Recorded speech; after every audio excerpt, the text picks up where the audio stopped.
together. Act like I've been here before.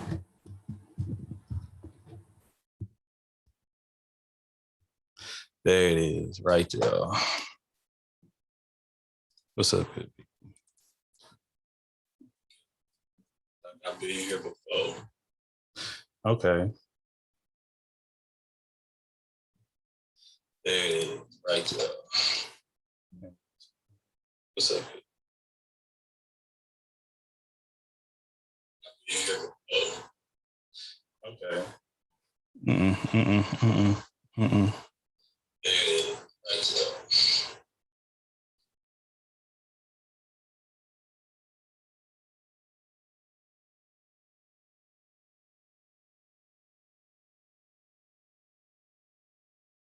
There it is, right there.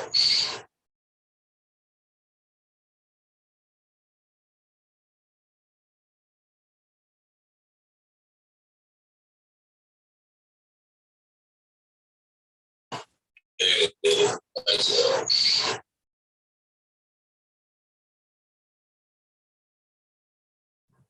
Now, can I be heard?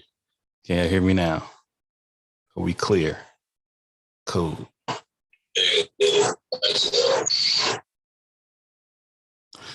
Not yet. Okay, we're not there yet, but we're getting there. Now, can I be heard?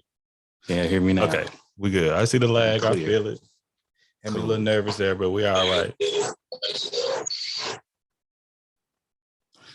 Not yet. Okay, we're not there yet, but we're getting there. Now, can I be heard? Can you hear me now? Okay, we good. I see the lag. I feel it. I'm a little nervous there, but we're all right. Not yet. Okay, we're not there yet, but we're getting there. Now, can I be heard? Can you hear me now? Okay, we good. I see the lag. I feel it. Maybe this is better. Maybe I can't have the audio on at the same time while doing this, but I'm gonna have to figure this all out soon. Once again, if everybody on, you know what? I need to mute myself on YouTube. Think that's gonna help out?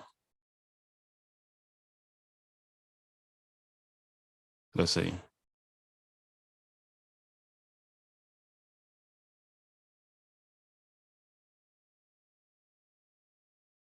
Hopefully this works.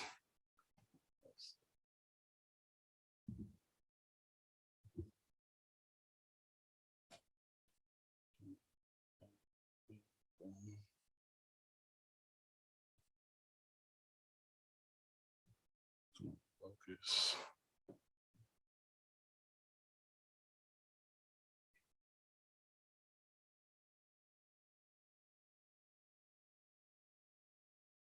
There we go.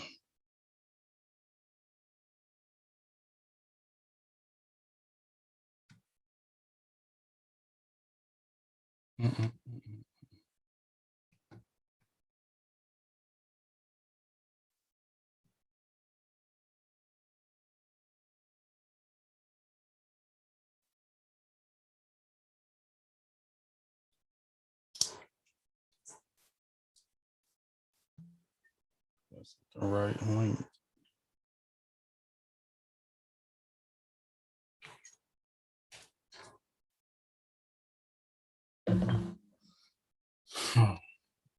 How do I sound on YouTube?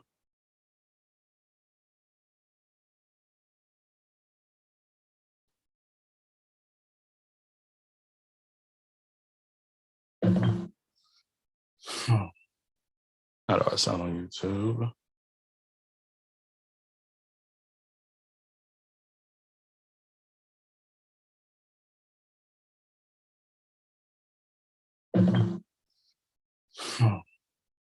How do I sound on YouTube?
Oh. I don't be pissed off if I've been talking this whole time and nobody can hear nothing I was saying. And I know, hey, if y'all on my live, I apologize right now. I did a whole damn intro. What's good, man? What's happening, man? What's cracking with you, man? Thank you for joining us. No problem. I saw it. I figured I'd pop on. So I know it's been a minute, so I said I figured I'd pop on real quick. Been a minute. This is our first. I haven't went live in a long time in reference to everything culture. I haven't did Sundays in a minute. This is something different. This is going to be the season finale. This is actually going to be released as an episode. So okay. I'm gonna have to do the intro later on again and bring it back. But let me throw it in right now. I'm gonna mute you, then I'm gonna put it in. What's up, good people? It is your host, Mr. D 713 with Everything Culture, and this is the season 3 finale. Okay, we are stepping out and we're going to be starting something new in the very near future, and we want to give a shout out. And boy, you ain't recording. Don't worry about it. You know what? This is something different. There you go.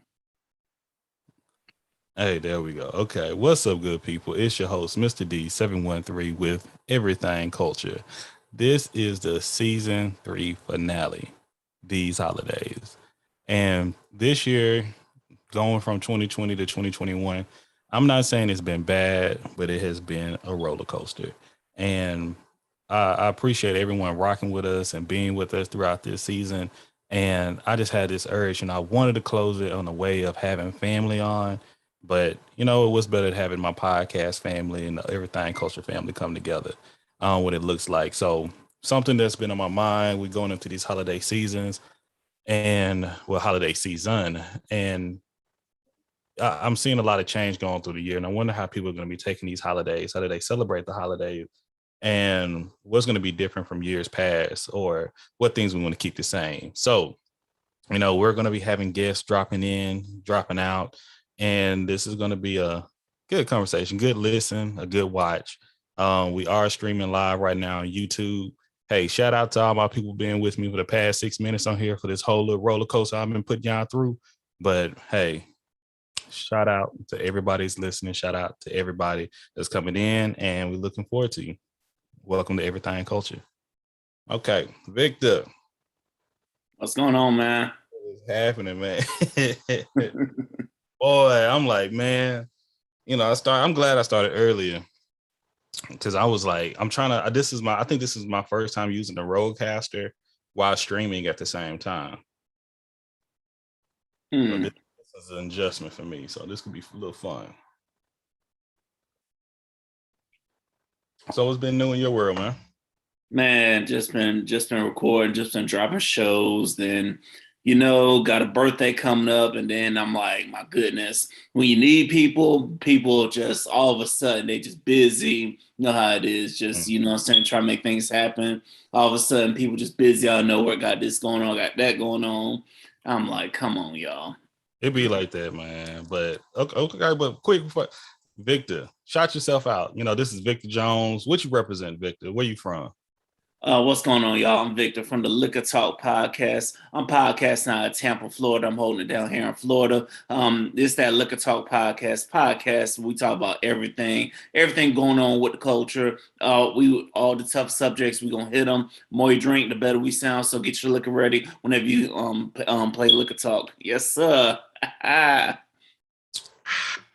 we right there with you, baby. Ain't missing that.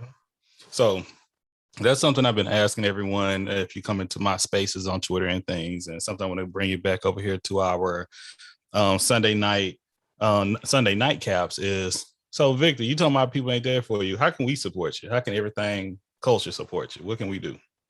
I mean, if y'all want to hop on a podcast in December, we can make that happen. You know what I'm saying?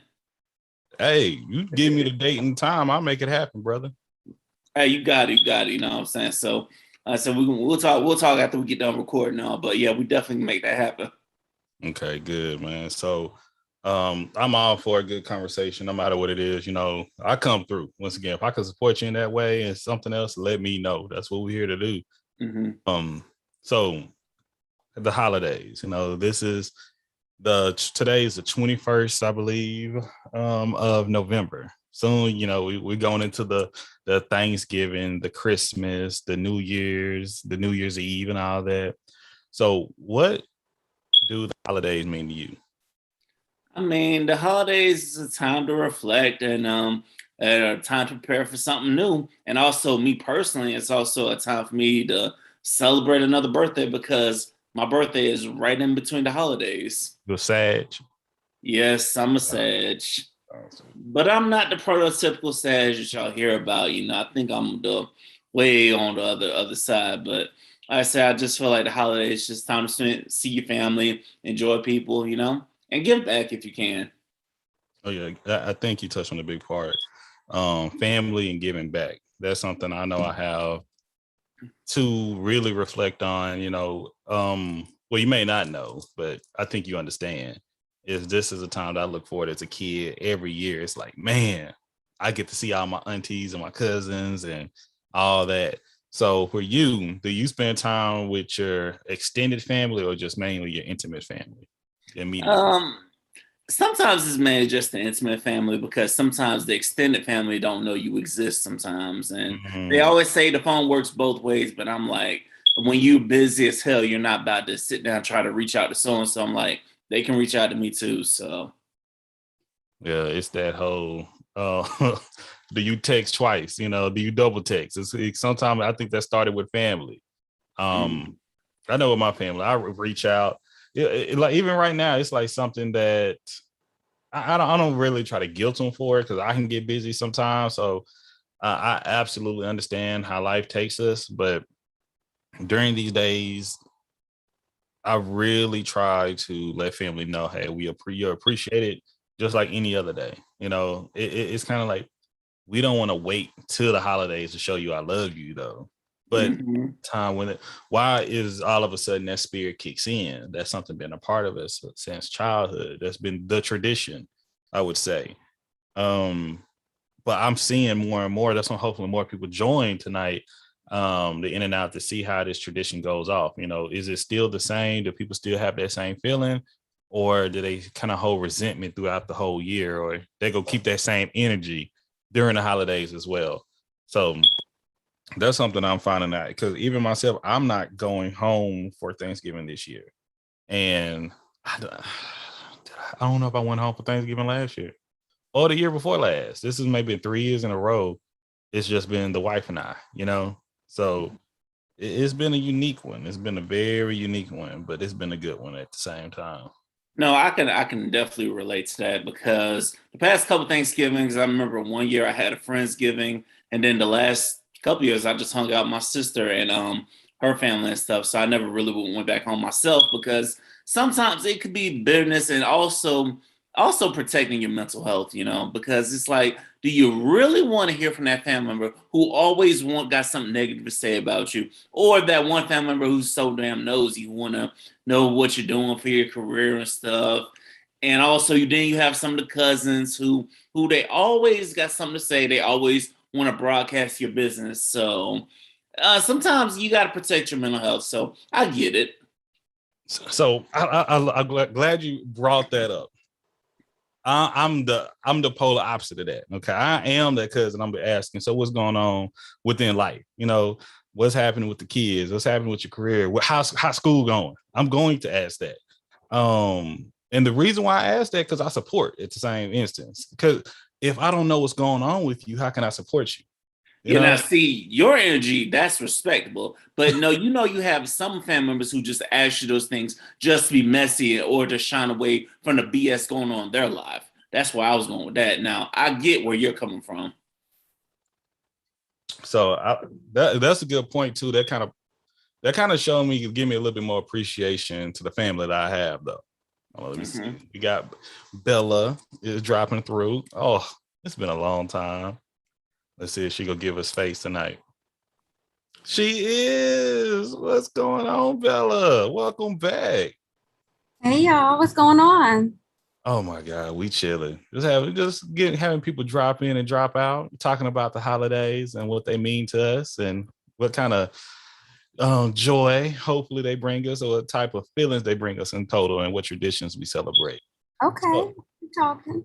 and I know you're a holiday person. I know you are. You go all out for your stuff occasionally. So I like the holidays. I do like the holidays. okay. So Victor is with Liquor Talks and Healy Express, and we was just touching on some nosy family members with ill intent at times. Is that the appropriate thing to say, Victor? Yeah, you hit the nail on the head. So I never consider myself a nosy family member, but as far as yourself, what do you look forward to when you meet with family? Do you look forward to family coming towards the holidays? You talking to me or Victor? You talking to me? Talking to you now, Bella. Okay, yeah. So I do look forward to seeing my family. We are a very extroverted family. So we are big on games, competitions. So we might have a dessert competition, but it has to be from scratch. You know what I'm saying? So even if you're not a baker, you in there trying to figure out how you gonna bake something. There was one year for Christmas I went to the store and I got Five Below has them, and I got the same gingerbread house, but everybody had to decorate their gingerbread house. But what I do with the gingerbread house is I spend so much fucking money because I don't just get the decorations that come in the kit. I go and I wipe out like the whole cake decorating section because you want to add stuff to your gingerbread house. So we just have big competitions around the holidays. It's fun, karaoke and all that other good stuff. See, look at that. See, okay, once again, y'all, excuse me, if y'all don't know who this is Bella God. Actually, our featured guest for our season 2 finale. Yes. And y'all make sure to check her out. Such a lovely spirit, and she's a huge supporter of everything culture. So we're a huge supporter of her. And she's also is it safe to say a vlogger? Or, it is vlogging because it's videos. Yes, okay. It's a vlogger. Perfect. I know is it Life Lesson Lies, a real dating vlog, and that's what it is. Do you want me to say what it is real quick? So basically, please, put it out there. At the top of COVID, I was on dating apps because one, I had just had surgery and I couldn't go out and meet people. And then two, the pandemic just started. So I was on dating apps and this man got on my nerves so bad. It was like a long ass pre-typed out answer. Like he was like, I like this, I don't like this, da, da, da. And you could just tell he had copied and pasted it from his notes and he sends it to every woman. So I was like, yeah, I'm not feeling the way you talking to me. Like, what's up? Like, answer a specific question or say something. Like, this is just too generic. And then I turned on my laptop. You'll see the quality in those first few videos are horrible, but the stories are great. And as the season progresses, my stories get better and the lighting gets better. And on season 2, baby, it looks like I'm, Oprah Jr. out here. So I have fun with that. I'm on season 2. Episode 2 just dropped. I'm actually just dropping like one episode a month right now because I edit all my own stuff. And I'm finishing up school right now. So that's why, like, I got boards coming up in the end of December, January, all that good stuff. So yeah, that's what that is. But my season 1, this was the fun part. My season 1 premiere was me going back to men that I dated over like the past goddamn like 20 years. That was a wild episode. It was a wild episode. And I was just like, hey, send a review of me and our, little situation or whatever it is. And they sent it in and I just had someone read it and I just responded to what they said. It was fun. And so Drake, you and I haven't talked in a while. Can I talk for a second? Okay. So you and I haven't talked for a while. So let me tell you my little business. And this is not even going to go on the show. Like, this is not going to go on my show. So I was talking to this gentleman, right? I had met him. Mind you, I recorded 1, 2, 3, 4 of my episodes like in February, like back to back to back. I recorded 4 episodes. I had some time. I was on a roll. I said, let me get this shit out the way while I want to do it. So these were recorded in February. I started dating this dude in like May or June Okay. And when this episode dropped, he was sick about it. He was like, he was like, I can't believe, you got these reviews and and it's this person and this one and things that they're saying. I said, first of all, I told you not to watch any of that shit. Secondly, I understand why you don't want to fuck with me no more. I'm sad as shit at this point. You know what I'm saying? I'm sad as shit no more after that episode dropped. So I was like, okay, it is what it is. It's life. You know what I'm saying? So he's 43. So with him being 43, his ideal and the way he was raised, where he was raised, all of that shit played a factor. His culture played a factor into his decision making on why he didn't want to deal with me. So this is so crazy. So I collect skulls, not human skulls, but like decorative skulls, decor. And he had ordered me a skull and he brought it over. And this motherfucking nigga brought the skull over, gave it to me, and was like, yeah, so we're done. I was like, you motherfucker. So he gave me a gift, ended it, left, right? So I was sad as shit. Like 9 hours later, he called me back. He was like, hey, what's going on? I'm like, what's up? What's up with you? He was like, yeah, can I come see you? I was like, sure. Like, we're going to talk, do whatever. He was back for a little bit, what really happened to end it, I'm gonna do on my show. But yeah, the nigga was crazy. He was like, I was brought up a certain way. And so I had to hit him with some crazy shit. He was like, men are the ones that's supposed to have, X amount of sex partners, but women are not. I said, well, then who are y'all fucking? If women are not supposed to have the sex part, the same amount or whatever it is, who are you fucking? The number that was released on that particular episode, he showed me he moved through them in like a year. So I'm like, you're talking about my entire past, but in the last 12 months, you fucked this many people that I have expressed in a lifetime of fucking motherfuckers, right? So that was crazy, but he was back for a while. He's gone now, but it is what it is. It is what it was a good little run, but that show got me in trouble. I was sad too, and I was just like, that's the risk you take sometimes when you putting out content. Right, with my content, it definitely is because I'm sorry, is it Victor? Yes. Okay, so Victor, my show is obviously about real life dating. Listen, I'm gonna stop right there. I do a lot of things about real life dating as well. I'm sitting here thinking like, damn, I gotta have her on looking for her because we could tell some damn stories. Oh, well, that's what my show is actually about. So like one of my infamous stories is I tell is like my homegirl got drunk with this dude. This story has layers to it, but the gist of it is but this dude, he wound up peeing in her kitchen cabinets, right? So y'all laugh because I know I watched the show. That's why I remember this one. He made him clean it up with bleach and all that other good stuff, but like this my season 2 episode that just dropped 27-year-old virgin. So it goes from niggas pissing in cabinets to we got virgins out here, and then my reviews. But this is the funny part. Let me back up a little bit. So the night that it was officially over with this dude, right? We're sitting on the couch, we having it up. So I had never.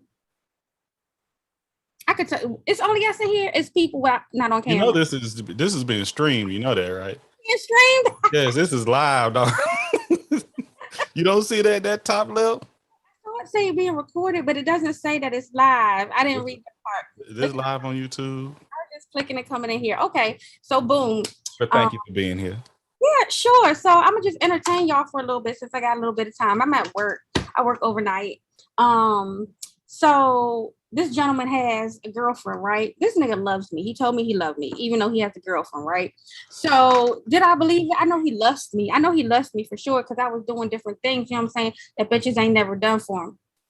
But anyway, this particular night that it was over, we were at a mutual friend's house and he was like, yeah, I'm about to leave, blah, blah, blah.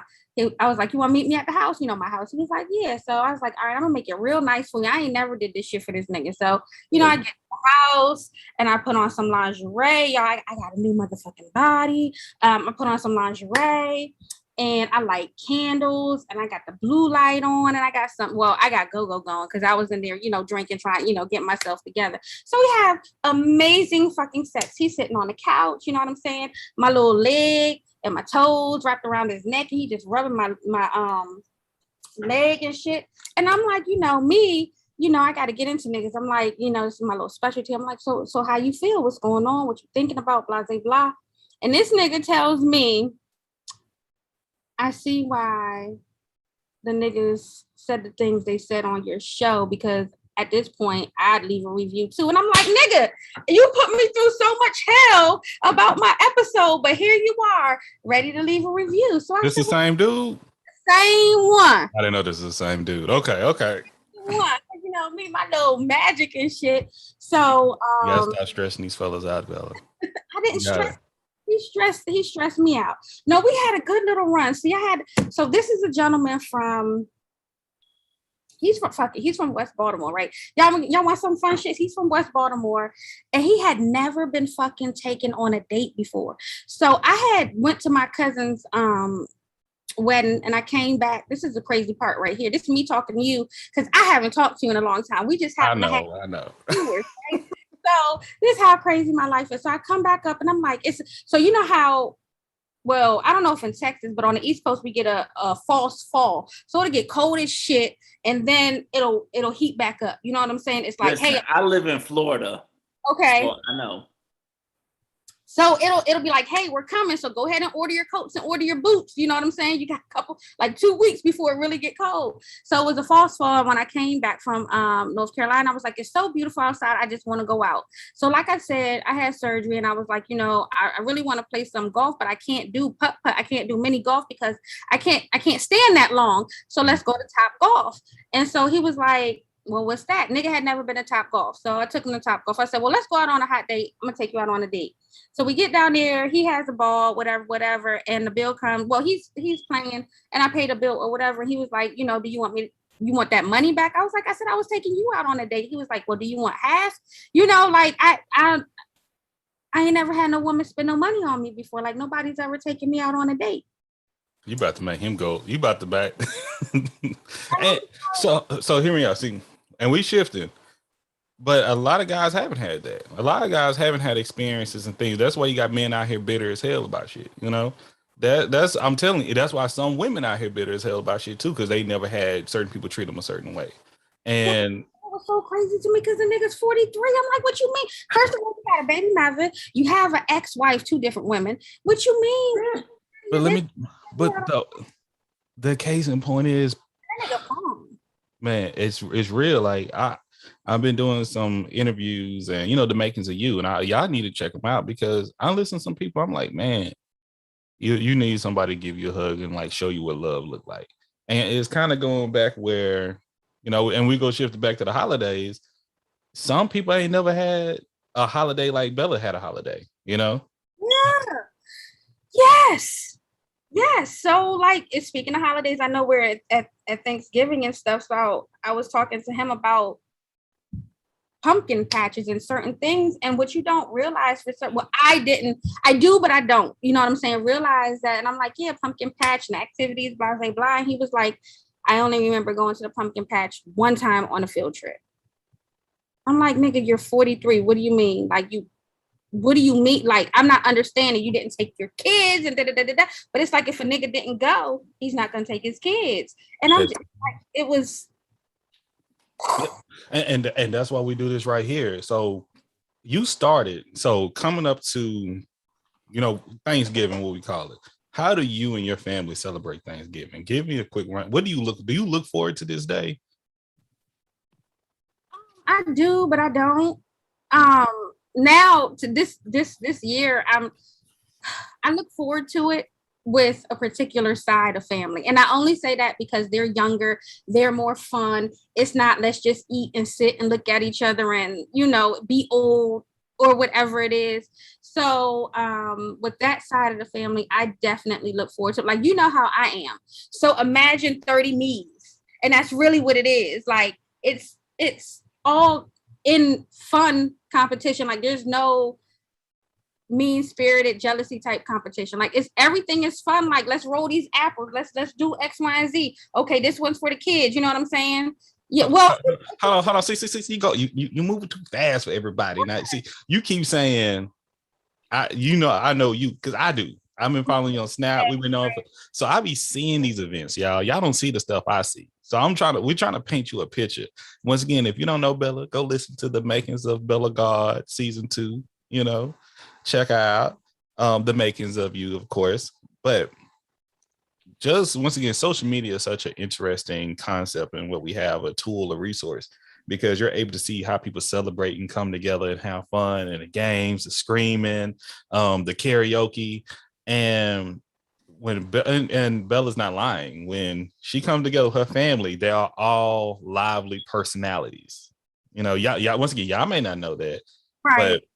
but it's something that I actually see, and it's something to appreciate that income, because I also see other sides of the family. So comparing, you say rolling apples. What is rolling apples? I never heard of that before. What do you do? Game. So like if you take the apples and you like roll, like how they have the can game where everybody, you put a $5 bill, $10 bill, 20, 50, 100, and then you whatever you roll your apple on, that's what you get. But if you roll it off, you out the game all the way. You know what I'm saying? So you roll it on the table.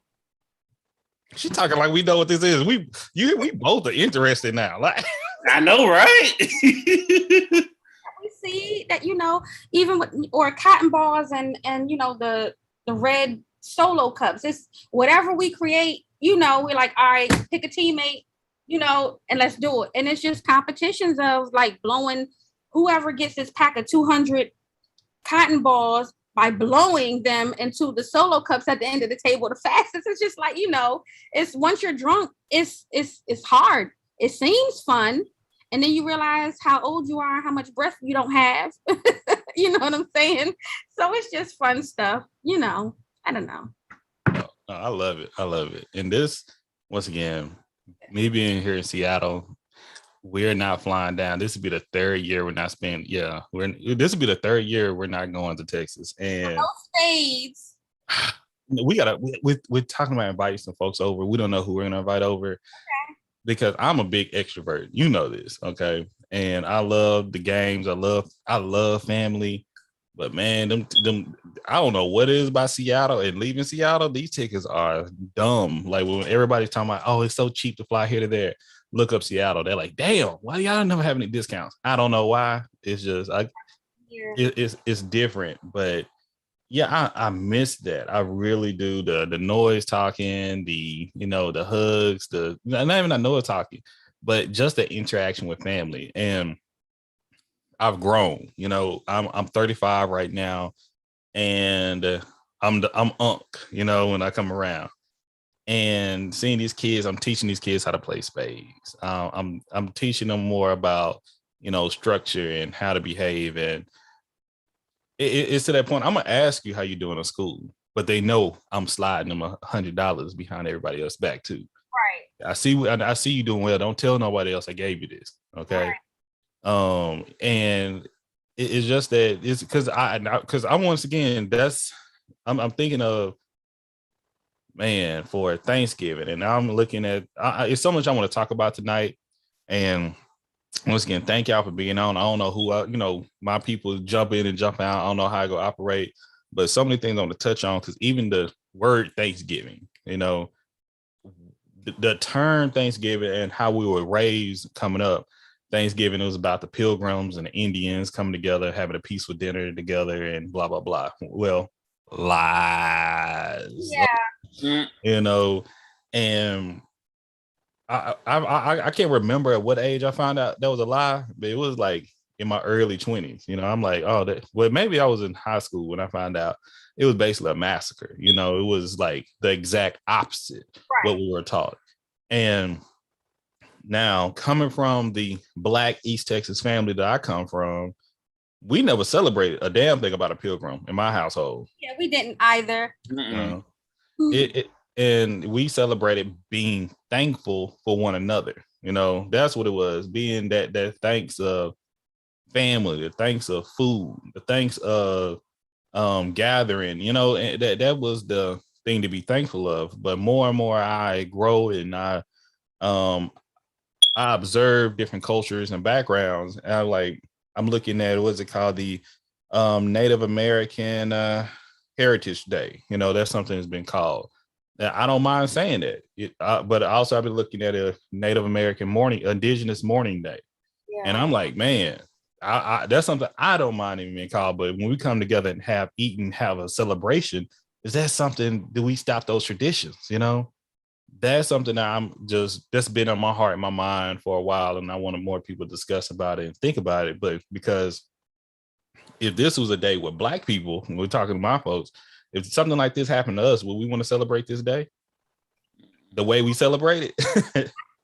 A lot of Black people state that, we're not celebrating this white man's holiday. At this point, we're taking a free day. We're spending it with our family. And, we tell our kids, a lot of our kids are more in tune to what it was, we tell them straight up, no, these white people crazy as hell. You know what I'm saying? That's not what it was. And that's what I just take it as a day. I get 2 free days. DC usually does. I get the day after too. Yes, I get Thanksgiving and a Friday. Yep. I took off Wednesday and Monday. So I got this cute little 3-day week, and that's that. Okay, love it.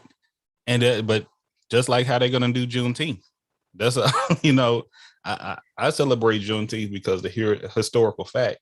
Right. And we talked about on our 2019 episode. I think we mentioned. I know we talked about it off air. If we ever aired all our uncut information, man, it would be wild. Cause I said, Juneteenth. I feel like this should be like a Jewish holiday. Everybody should be able to celebrate this. Yeah, for sure.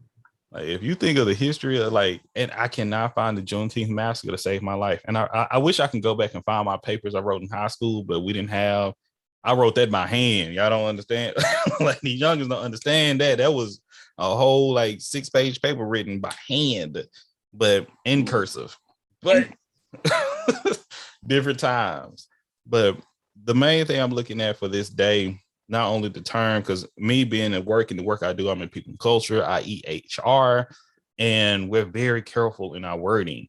And man, it's like even for Halloween, we have to say fall festival. Yeah. But then, because we got some Christians at work, and then I'm a Christian, and me doing my education and doing everything culture. Yeah, I know the way Halloween set up now come from Christianity. The costumes come from Christianity. You know that, right? So I'm like, things come from Christianity. Yes, a lot of things, a whole lot of things. And now the paganism, they didn't even have all the things. You dressed up as 3 different things, but the religion would have, and really it's commercialism. But with Thanksgiving, that's one of the holidays that has no religious value in it. It's just being a day that was made up. And I need to take more time and look into the day, because I'm starting to find out more and more things have a deeper meaning, a deeper understanding. And it usually relates to something else. And we don't know. That CRT, that's why they don't want that. Because once they see critical race theory, yeah. So to get into that real quick, and I know we're going back, but when you're on TikTok and you reach that person that's like, yo, there was a TikTok, this dude started saying, hey, I found out X, Y, and Z about my families by doing 23andMe, and I didn't realize this, we were slave owners and blah, blah, blah. So one person made a comment, and it was like, oh, my grandfather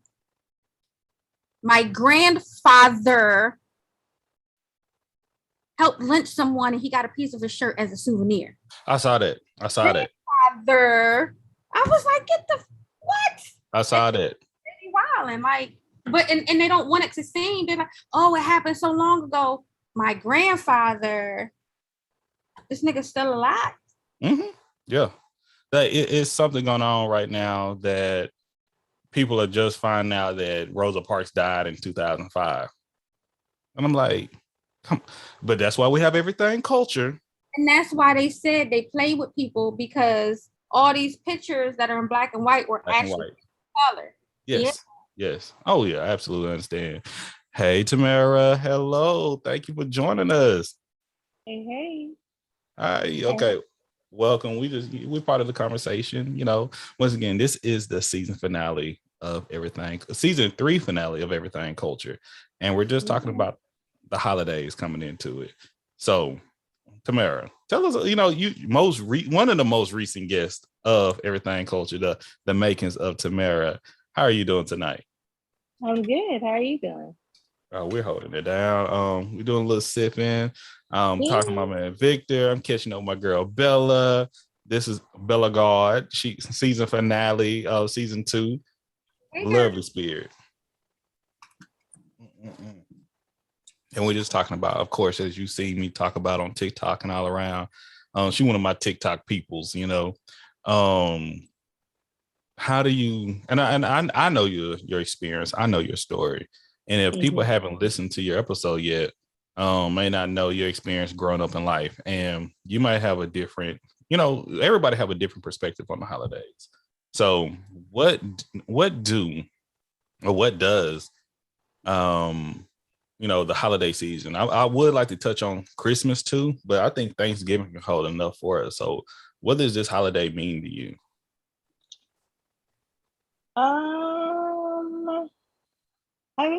That's an interesting question, because it has changed a lot over time. Like it just has changed. In the beginning, because I did grow up primarily in the foster care system, it wasn't like a huge thing for me per se. I probably only had like 3 or 4 years of staying with family where, I was part of like the family collective Thanksgiving celebration. And there would be also, because there was a lot of trauma inside that home, like the holiday just wasn't really a huge thing. When I had my children, it became a really big thing, because I wanted to be able to instill in them that, security and create memories with them that they could continue as they developed into adulthood. And now they are in adulthood and they have their own children. And so not so big for me anymore. Like I probably haven't celebrated a whole, like we maybe have celebrated the past 2 Thanksgivings together. My son's 27, my daughter's 24. They have their own family, so they generally kind of do their own thing. And it's a little different from like when the time period that I grew up, where, like everybody's at Big Mama's house and that type. Like I don't really do that. I don't. And maybe some of that has to do with like how I grew up, And thank you, by the way, because you mentioned Big Mama's house. I was just thinking of what, because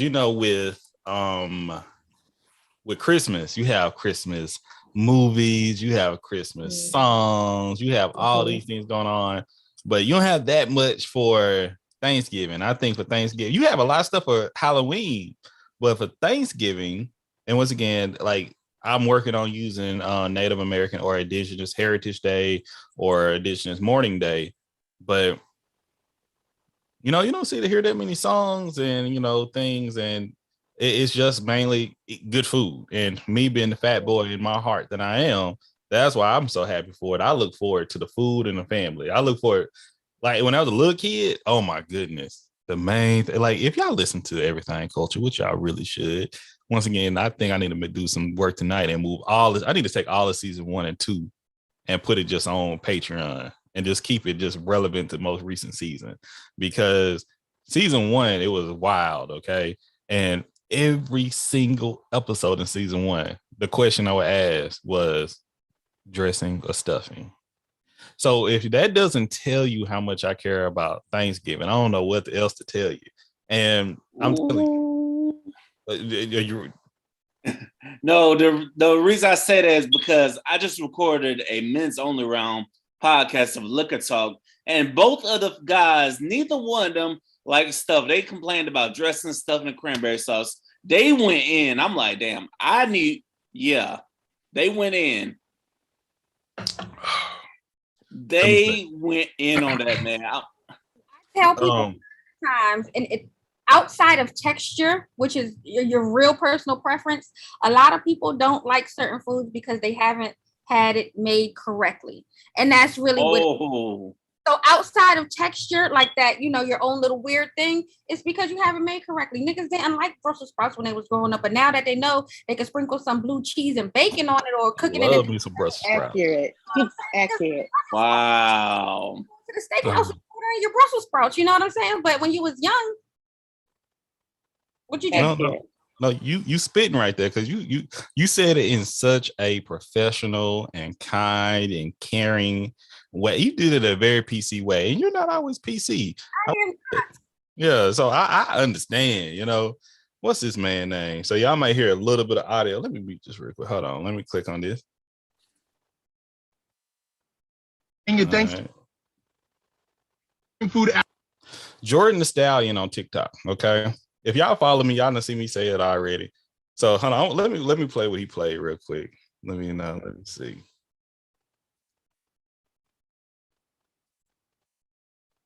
Say it because no one else is saying it. Thanksgiving food isn't good.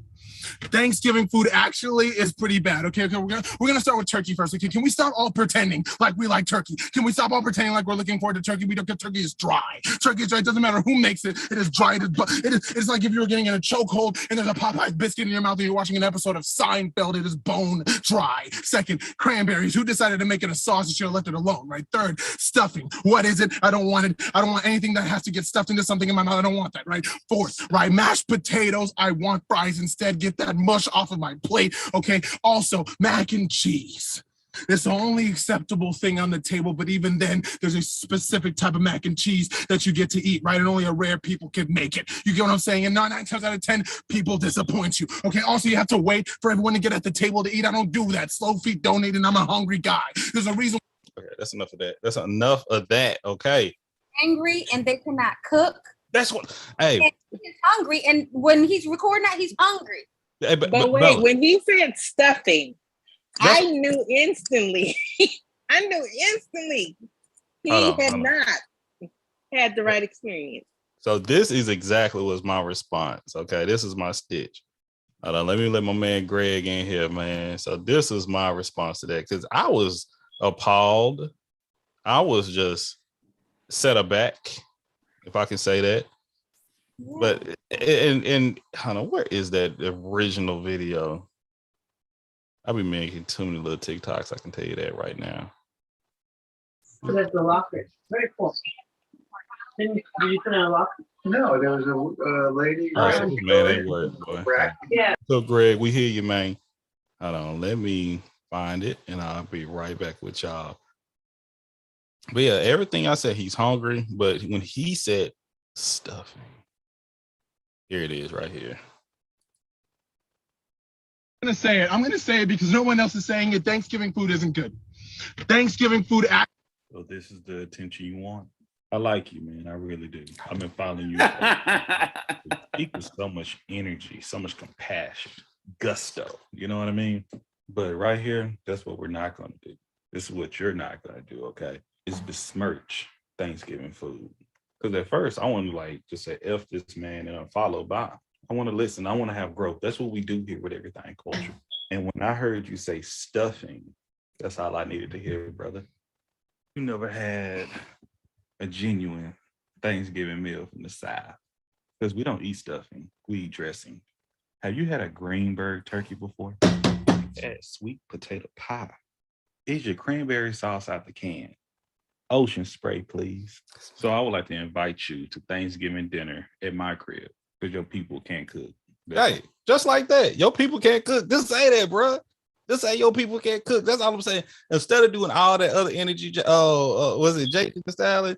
Hey, man, your people just can't cook. It's all love, man, but your people can't cook, man. Like you said, you wanted fries over mashed potato. That showing me, guy, you may be a little childish. It's okay. But saying, you said stuffing. Stuffing. Who the fuck eats like if you still out here eating stuffing and you black and you like I don't even know white people that eat stuffing. You know, that's my like and it's once again and you know and Bella's from, you know, if y'all listen to the episode, she from Prince George. That's the South in my if say yeah, PG Maryland, I say Baltimore. But not the same. But when I tell you Like I consider that the South. Like if you in Maryland, you the South. If you look at the line, that was considered the South before. But either way, yeah. Hold on. I say, Greg, man, come on in here, Greg, man. You got some things going on, but welcome, baby. Only stuff Hello. Thanksgiving Hello. on See, and that's another thing.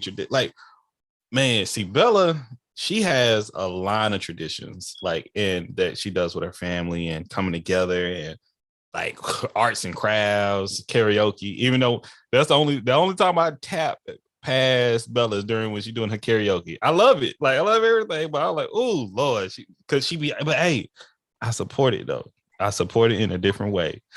Y'all, and I cannot sing, but I love karaoke, and it's what it is. So, and I'm the type of guy that I will boo the children's choir. Okay, I'm that type of guy. Like I don't go. I would show up late, but I would miss that church Sunday. I would miss church that Sunday if the kids singing. Okay, I'll come back. They doing what? Oh, and shout out to my YouTube people. I am so sorry. You eat stuffing, Mimi? See, Mimi, you from Canada. See, okay. Let me break it down. Oh, let me talk to you, Mimi. Okay.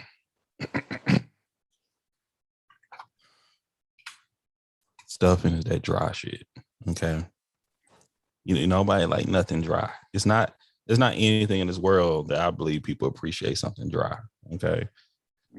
Now, stuffing is dry. Once again, dressing, it has moisture to it. It ain't sloppy wet, but it got that great feel to it. Do you hear that? Okay. You usually put a Cornish hen. That's how my family do it. I don't know how other people do it. That's how they get a specific Cornish hen, certain size, like about this big. Okay, you put that thing in the middle, But you got it's almost like once again, it could be it's stuffing, but it's dressed up. That's why I was talking. You dress it up. You make it. You know how we do. You know how people in the South, we always have to make things a little extra, and that's what dressing is, a little bit extra stuffing, and it's so much better. I did not have stuffing in my life until the age of 20. No, I was 30. This is maybe 4 years ago. So I'm maybe 30, 31. And I was appalled. I thought stuffing and dressing was the same thing. It is not. It is not. And it is just something to take in heart that you got to appreciate your people. Dressing sound delicious. Stuffing sound like you actually got to think about chewing. You do. Hey man, hey, we here, baby. We here. But I'm just telling, like, because Mimi, and this is Mimi. Shout out to our YouTube chat. Shout out to really TT for being the awesome moderator that she is. But when I tell you, my fat ass just looks like. So I want everybody give me three food items that you used to look forward to for Thanksgiving, or still look forward to for Thanksgiving, or this day of celebration, or this day of recognizing with family. Macaroni and cheese, dressing, and greens. And greens. Mm-hmm. Okay. My answer is a little bit longer.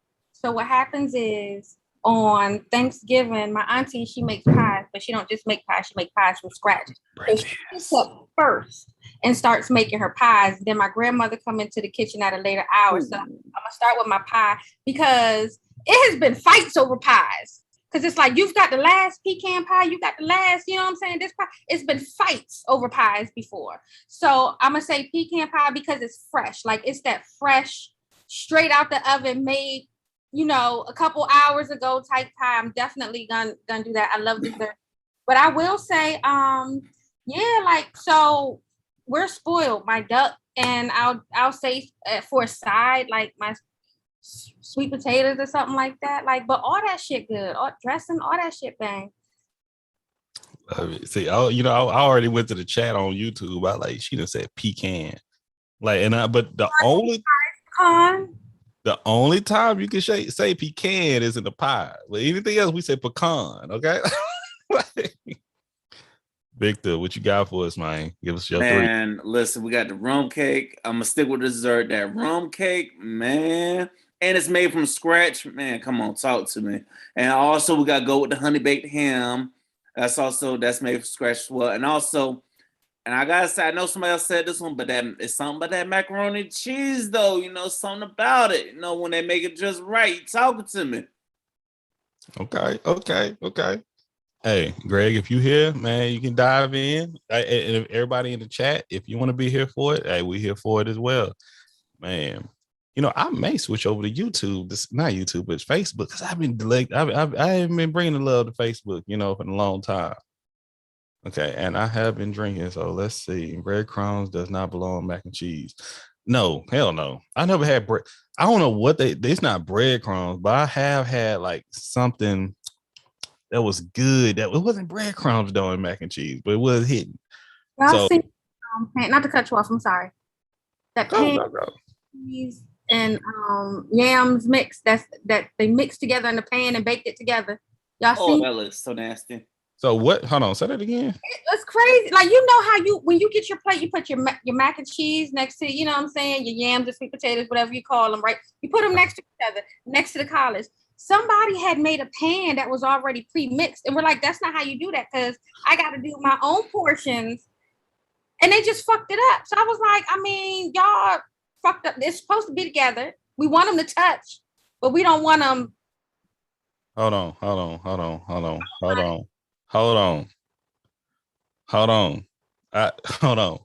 Mimi, what is mac pie?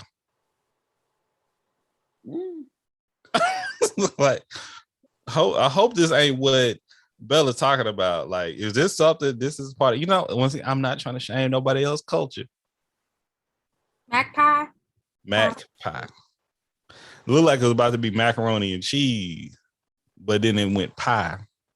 So I'm just curious. What's mac pie? So maybe it's a typo. I don't know. It may be the typo. But so I like my three things that I have to put in. Yeah, premix is out of pocket. I've seen these videos on TikTok, and I knew, what's that big black dude that got canceled recently for stealing other people's stuff and all that? He was a chef. I cannot think of his name. He did the whole, like, he be doing like different stuff that black, he be doing too much, you know, like, go and sit down. We don't be doing nothing like that, player. But I know who you're talking about. His name is just not coming to me. I know, you know, got husky black brother. I cannot think his name. The husky black brother that put some, I forget what he made. I'm like, oh, bro, are you serious? You don't need all that sugar in that. Exactly. You don't even need sugar in that. Nah, they do put a lot of sugar in yams, though, unfortunately. And so, okay. Thank you, Mimi. Mimi from YouTube. Mimi from oh my God, a shot of melanin podcast. They, instead of calling it mac and cheese, they call it mac pie. Never heard that before. Once again, Mimi is a black sister from Canada, you know, born and raised. So hey, you think about it, you know, it is, you know, it just don't have to. Some mac and cheese does have a crust. So I will say that. So okay, pulling it back. So I will say for me, yeah, mac pie. Mac pie does sound like a cat somewhere on the counter. You know that. Once again, we different.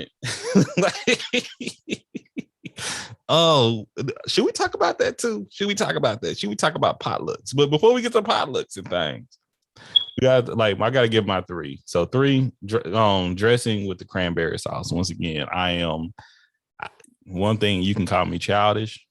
I am not perfect. This is part of me. This is, you know, Mr. D713 or Drake, if you can call me that. I do eat the Ocean Spray cranberry sauce, you know, jellied. That's what I prefer.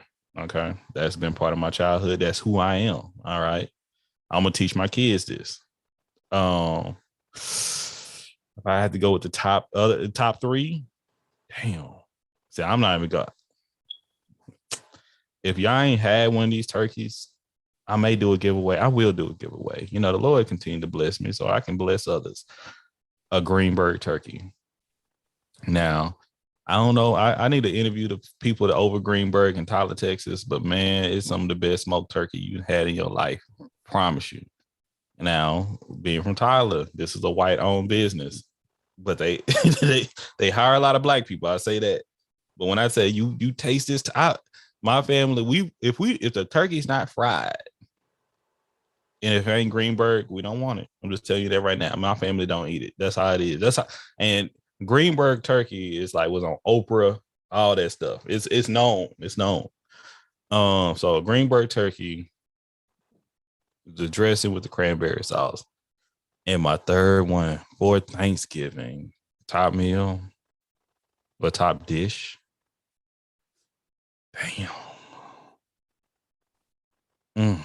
It's so hard. I'm trying to be okay, and let me. Oh my goodness, this is my thing. I'm lost in the sauce right now. Should I go with dessert? Damn. Okay, let me sit back. Think. Then I'll come back. No, I'm gonna go ahead and say it. I haven't had it in a long time. My aunties be tripping about it. If you listen to once again, if you go back listen to season 3, you don't hear me talk about it before. But my aunties used to make these apple turnovers. Now, you know, Black people, we don't make that many things with apple. I will say that. Okay. But when I tell you, they're like, you know, them apple pies you get from the grocery store. Imagine them being homemade. It's a completely different feeling. Oh my God. And they so good. But they're worked. Like, that's one thing I don't put that as a goal. Y'all hear me right now. One of my goals from 2022 is learn how to make them pies. Because I'm telling you, when they say it, like me and my cousins, like especially the male cousins, we be fighting on them. Like who like Bella was talking about fighting over pies. I'm talking about like legit. Like my blood is boiling, my adrenaline is running just in case I got to run up on one of my cousins about one of them pies. I jumped on my aunt's back because she was trying to sneak out the door with my shit. I was like, you got me fucked up. Give me my fucking pie. Like, it's gotten real over her pies because it's like that. They fresh and they homemade and they made with love and she care about us. Stop. See, you going to, I have that written down. Love with food, okay? You know what? And that's why, you know, that's why I say with family, I won't, man, y'all about to make me emotional. I am drinking, but I want people like, you know, the place where I work at, you know, shout out to my organization. I ain't gonna say their name because I'll be on here wilding sometime. But I'm big on food. Food is part of culture, okay? Food brings us together. Something I used to say in my previous organization was, if you want people to come to a meeting and not complain in the meeting, provide food. I promise you they're gonna be cool and provide good food. But I believe, like I always say this and I joke, I think people that are mean and have nasty hearts, they can't cook. Okay. that's what I just believe. The sweetest people have the best food. I have watched because I work overnight and I ran out of shit to watch. I've been watching from season 1, episode 1, Wife Swap. Them bitches can't cook. They can't fucking cook, and they wonder why their kids bad and jumping off walls and I want guns and I want to shoot my mom and fuck all this. Oh, like what? Then they hungry. They're angry because they're hungry. The wives cannot cook. You just see them taking stuff, just a candle, and they just scrape it out and they say, yeah, I'm just put these beans with this bologna and feed my kids. And you be like, bitch, how you feeding your kids like that? You know, it's just crazy to me that a lot of people, and I notice on Twitter too, they just get to acting crazy. Have you eaten? You know, when you don't eat, you act crazy. When kids are hungry, a lot of behavioral issues come behind hunger. I never thought of it like that, but I do act. I know when I don't eat, I get different. Like people know me, they know that. I gotta keep me up. I'm the dude out of Snickers commercial. Like my whole temperament changes. But when it come down to holidays and events and occasions where we get to spend time with one another, that auntie, oh my God, my Aunt Pinky, God rest her soul, man. Sweet potato pie queen, okay? Like, it was just something different about it, you know? Now, I can't think of anything Aunt Pinky made that was not delicious. And I think it's simply because she was just a good, sweet woman, just cared. Just a caring woman for no reason. But I know some other people that I'm not going to name, but you know who you are. that just to be rude and mean to everybody. Ooh, bro. Your food don't hit like that. Your food don't hit. Bro. You That's just why gave me a bro. Listen, I kind of understand why one of my aunts on my mama's side. There's like 3 aunts. 2 of them are cool as hell. You got 1 aunt you got 2 of them who aren't bitter. The aunts are always bitter. Neither one can cook. And I just realized that's it. But I said to myself, when have we ever gone to Aunt so-and-so house for cooking? She'll probably invite everybody over, but it's catered. She'll pay somebody. I'm like, oh. Okay. See, I ain't gonna tell. Cause I know my people. Hey, shout out to my family. I know my family listens to the show. Is one of my peoples. She be a little rude to people sometimes, but she can cook, and she can cook because she been around the elders, and I think but she loved the family though. She do love the family. She do some ain't shit stuff occasionally, but she loved the family. And when I tell you, like, and this is gonna be my quick plug. You know, y'all sit back. Shout out to Mrs. D713 because now, like, she can't leave because the point is she didn't learn all my family recipes. She ain't learned them all, but she didn't learn a lot of them. And not that many people in my family know how to make my grandma biscuits. Okay. And so it's like, you can't take that nowhere else. Like, you cannot, but it's like one of the things, same thing with the dressing. I didn't say only reason, and it was some other things I wanted to include that I was arguing in my head, like what's my top 3. And the reason why I had to say the apple pies is because I only used to make them for Thanksgiving. But the other thing I want to say, honorable mention, would be the potato salad. Man, potato salad is a whole different level. My family make it Mr. Gray in different world. But man, but they make potato salad also for like Christmas, and they make it for Easter. So I can't throw that in there. So put it right there. Okay. So can I ask a question? Just I was thinking it might be a bit of a downer, but I think it's an important question. And I think because your show is Everything Culture, that it fits.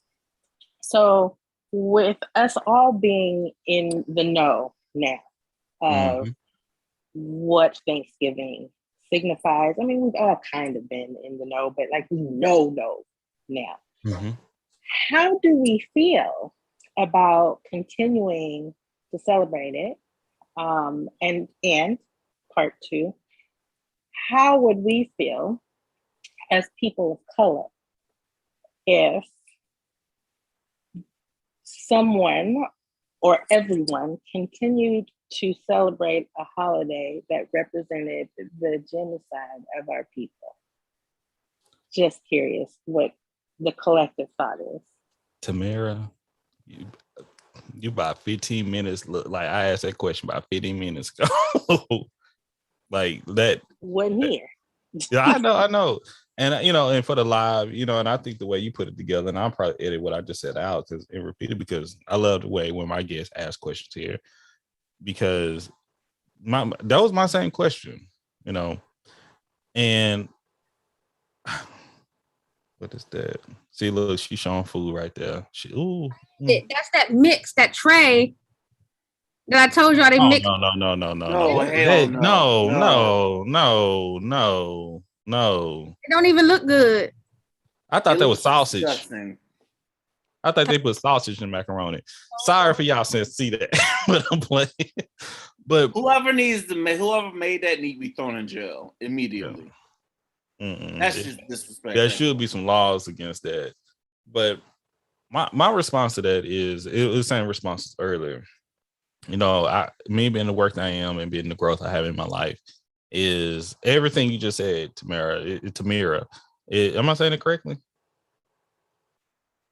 It's Tamira. Tamira. Okay, perfect. Yeah. I never celebrate. Me and my family, we didn't celebrate them white folks, those pilgrims, those colonizers. That's never been our celebration, even though it's on the same day and we're celebrating on that day. But it's a day that we get off, that we get time for one another. If they moved it to a different, like I compared it to like Juneteenth now, there was a Juneteenth massacre. Black people were killed on Juneteenth. because a lot of slave owners in Texas did not want to let them go, you know. But we know the history behind it. A lot of people just now finding out about Black Juneteenth. And I said, you know, I believe Juneteenth should be a holiday specifically for Black people, you know, American descendants of slaves, you know. And not just government workers, for everybody, because we did get that holiday last year. Man, we get my job like before they made it a national thing. My job was already after. That's one guy. I shout out to my organization once again. I go say your name, but hey, I appreciate that. But it's to that point that I call it Indigenous Heritage Day. I call it, and I heard it. Another term was recently Indigenous Mourning Day, but it's hard because we've built these traditions of coming together as family and to be thankful for one another. That what Thanksgiving meant to my family. It was just I'm telling you, the Pilgrim natives, indigenous people of this land, we knew, and we can acknowledge. I think it's important to acknowledge that. That's my biggest thing. That's one thing, and the responsibility we should have is acknowledging what happened on this land, happened on the soil.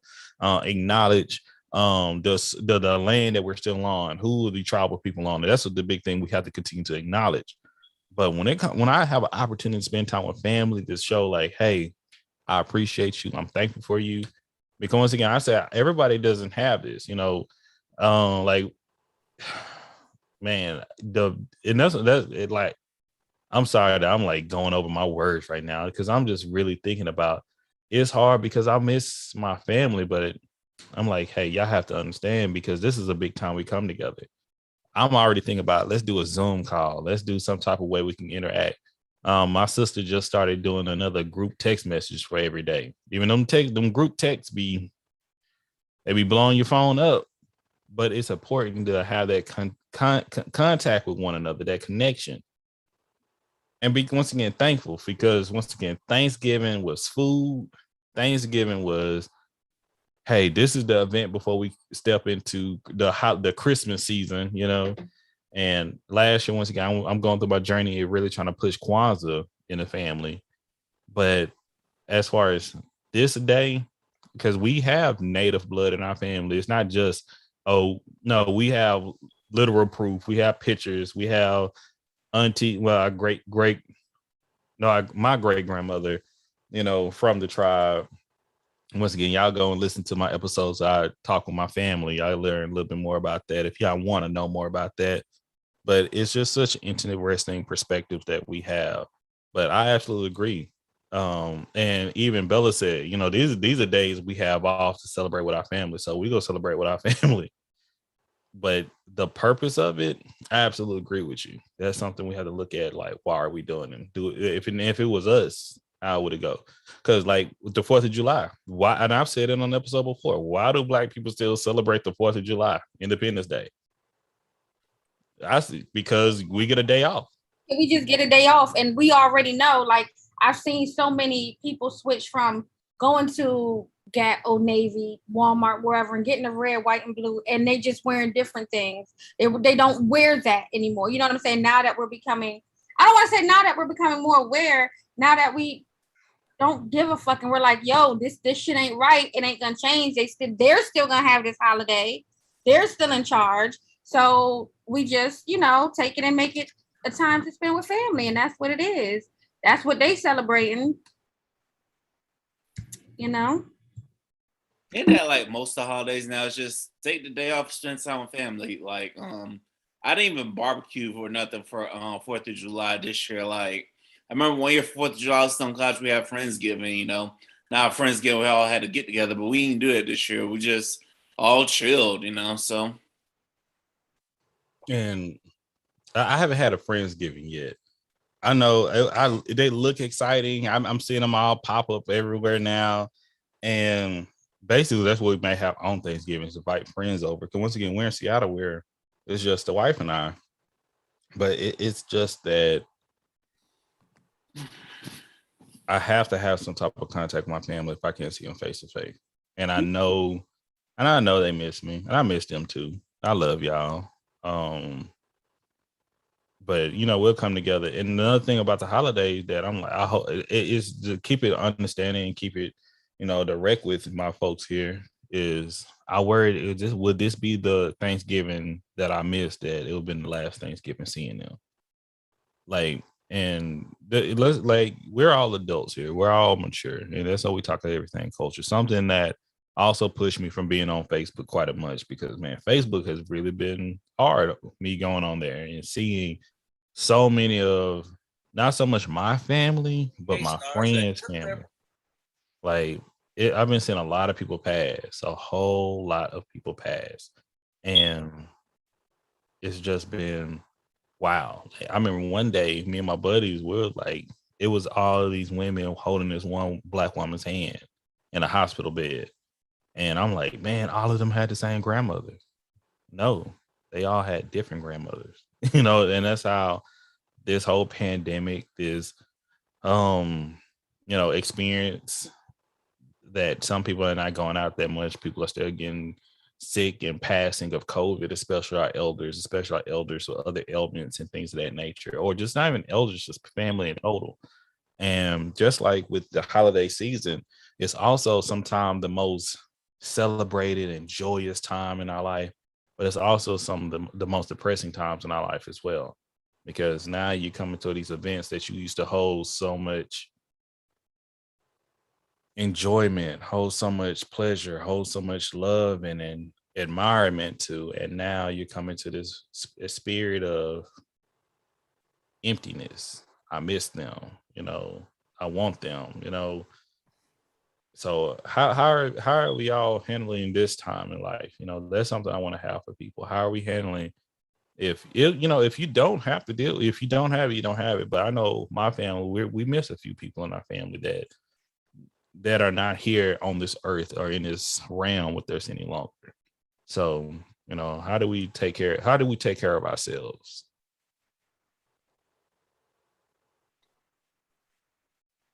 So I think one of the really important things to do is something that I have to do, having a daughter who has an illness that could potentially remove her from this existence of life. My daughter has congestive heart failure.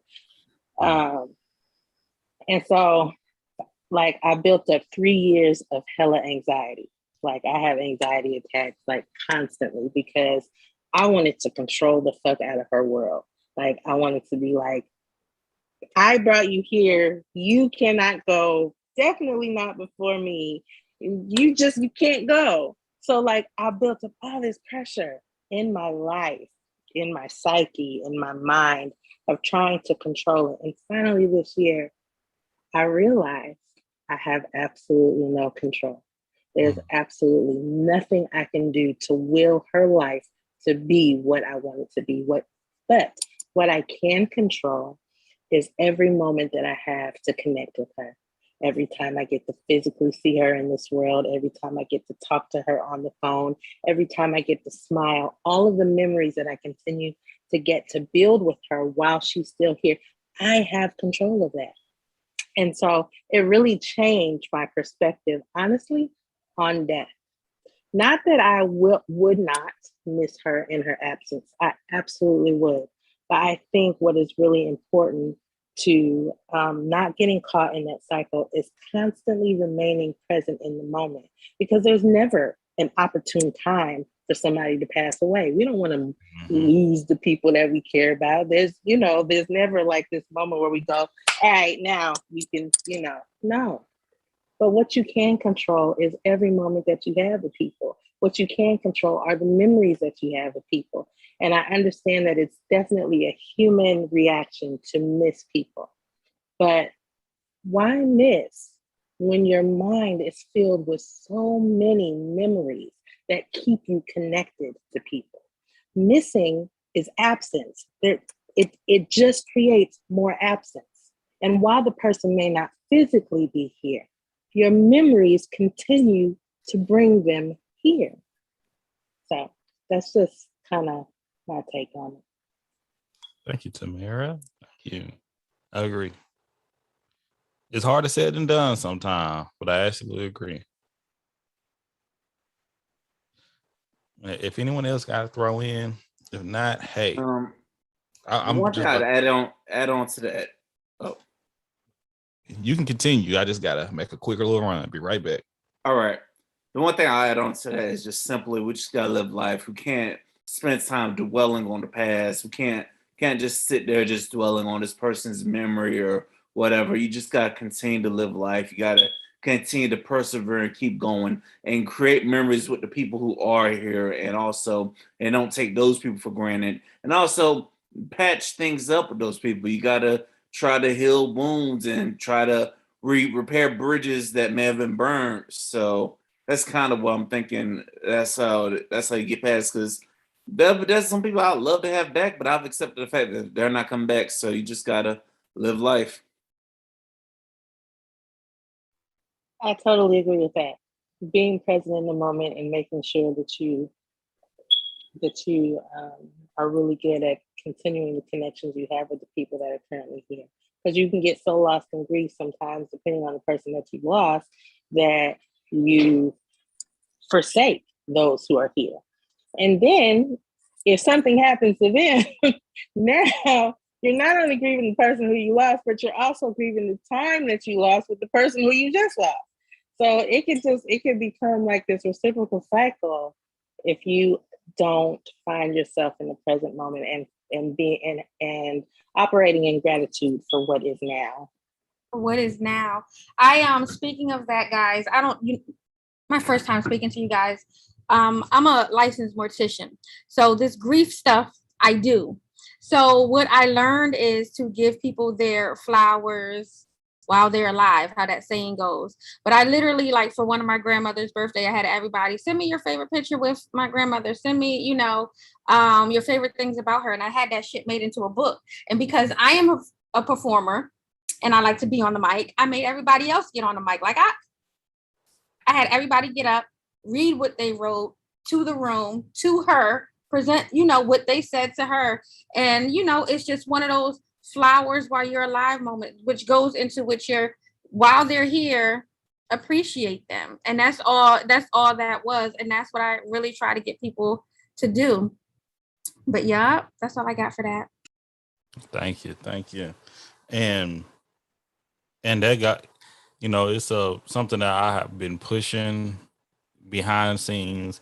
I have a whole little website made behind everything culture that is called Roses, and it's the same thing, flowers, roses, but giving people roses while they're here once again. And it's going to start off with women, not just women of color, but mainly you're going to have a lot of women of color, and black women, be specific, because I started it a couple of years ago. Well, started last year. And, when I started doing this thing solo dolo, that I had to push that to the side, because everything y'all are saying right now, we don't recognize people while they're here so much. Show let me tell you I love you now. So that's the biggest thing about with my family. Like, one of my aunties just called while I was recording this, like during this recording right here, and I'm gonna call her. I don't care how late it's gotta call her back. Just tell her I love her, I appreciate her. Every time I talk to my cousins and my brothers, my sisters, it's like, hey man, I love you. That's how, no matter how crazy things get, we're gonna end this thing with I love you and I appreciate you, because this could be our last conversation. I've had those type of conversations with my family. My Aunt Gwen, man, she passed. And it's different for me these days, because when I say she passed, it feel like she's still with me, the way I've been operating life with many people. And but she sent me something on Facebook. You know how some of our elders get on Facebook and they be sending those chain messages and stuff like that. And she sent me one, and it had a song behind it. And she wrote something personal, like, hey, baby, something. And it was like, hey, if something ever happened, don't worry about me. I want you to think about this song right here. And it was like, I'll be walking around in heaven all day. And that was the last message she sent me before she passed, And I tell my cousins, I tell, all my family members, like, hey, love people and tell you how you, and just love them while you got them, seriously. Don't wait to like, oh, I meant to tell them that. Don't wait for me in the casket to tell me, hey, that's how I felt about them. Don't do that, But I've experienced loss at an early age, so it's different for everyone. So, but I know I'm just sharing from experience. And it's something like in a few days, my mother's birthday is coming up. The people that know me, it's like my mother passed when I was 15, about to turn 15. Okay. And so I was 14 at the time. So right before my birthday. And her birthday is November 24th. And I'm just like, man, since this quarantine has been going on, actually, since I've probably been up here in Seattle, I just been thinking about my mother a lot. All throughout these years, it haven't been that intense, but these few years, it's just been like that. And I was thinking about doing like my sister, like Friday. Oh my God, I'm working, doing everything I need to do at work, yada, yada, yada. And one of my coworkers had an event to me. I was opening up, going through some things. I'm like, I'm here for it. That sometimes people use me as that sounding board. But man, I looked on Facebook, just opened Facebook real quick, and my sister posted a picture of my mother. Boy, it just emotions just hit me all immediately, just all overwhelmed me. And I've been thinking about, someone mentioned it. It's like write a letter or and I don't really write letters, but I will get into a podcast about it and have a conversation. Let's talk to her, because it's like a lot of things that we go through during this season. Now, I always give my love to the elders, my appreciation to them, and even my family. We have a plaque, we have a crest to say, okay. Not that many Black families can say that, but it's really neat and really cool to have that. But my main thing for these holidays is to build our youth. It's to show appreciation, get them involved, have them learning new things. I'm trying to teach my little cousins, so I get up there how to fry a turkey, how to throw a football, things that's been traditional taught in our family. Once again, I said earlier, play spades. I see all the time how people say, nobody ever taught me how to play spades. I had one of my little cousins tell me, man, somebody teach me how to play dominoes. I'm like, wait. And I just had to get on and say, wait a minute. And he was like, hey, I know you taught me, but I haven't played in a long time. I said, I just want to let you be like, we have people that reach. Okay. I do have those family members that get on social media and say, well, my family don't care about me. Don't do that. And I am that family member that will go and check you. I'm like, you have a family that care immensely about you. No, and when I say we're not perfect, we're pretty awesome, but we're not perfect. We're not. But when I you, it's just amazing that what we have. And once again, I come like when I talked to Tamira, she expressed what she have. I've been that caseworker. I've seen kids that go through these experiences. I could have been that, but I had family that was able to pick me up. And I think one of the important things to consider when someone says that people don't care about them, be it family, friends, or whatever, it's obviously based on their perception. But it's based on, I think it's rooted in a very particular thing. Like I find, like when I go to therapy, I've had to catch myself at times because I'll say, I don't have anybody. And then I have to think about it like, wait a minute. No, you do have people, but do you always utilize those people? Or like, how do you view the people that you have in your life? And what are you utilizing them for? So I think that we can be dismissive when people say that people don't care. I think that it takes getting to the root of what they need a person to care about, if that makes sense. Mm-hmm. Absolutely does. Hey, TT. We have another previous guest and from the makers of TT. How you doing, darling? And the best moderator a person can have, I'll tell you that. Hey, y'all. Can you hear me okay? Oh, we can hear you well. Okay. I got my school lit crew in the background, so you already know how that goes. So, first of all, I just want to say y'all lit on here. Like, I really appreciate the conversation. I was in the background, thinking in my head, like, yep, y'all right about the ties, about getting wisdom and stuff like that. But I really, really enjoyed this conversation, and this actually needs to be shared out to more folks. There's there's a shift going on right now because of the pandemic, because of the days or calendar days that of the history that's coming out. A lot of people they're kind of like second clean out on what to actually do. I can agree with y'all. I'm looking forward just to have some days off type of deal. I don't really. I think for me, I am changing how I celebrate holidays because of this, from just learned history, and just because all the hustle and bustle of trying to get a turkey, trying to get a ham, trying to make sure that it's fresh from the store, which one got, it's just a lot. Y'all, I'm in the background trying to spruce up some things in the house before the holidays are supposed to come over. I was here to wait. I was running up and down the stairs trying to get stuff done. But, and I'm pescatarian, so I ain't even about to get all this crap. But when y'all was talking about the dressing and stuff, I said, yeah, I'm going to have vegetable broth in my dressing. I ain't gonna Hey,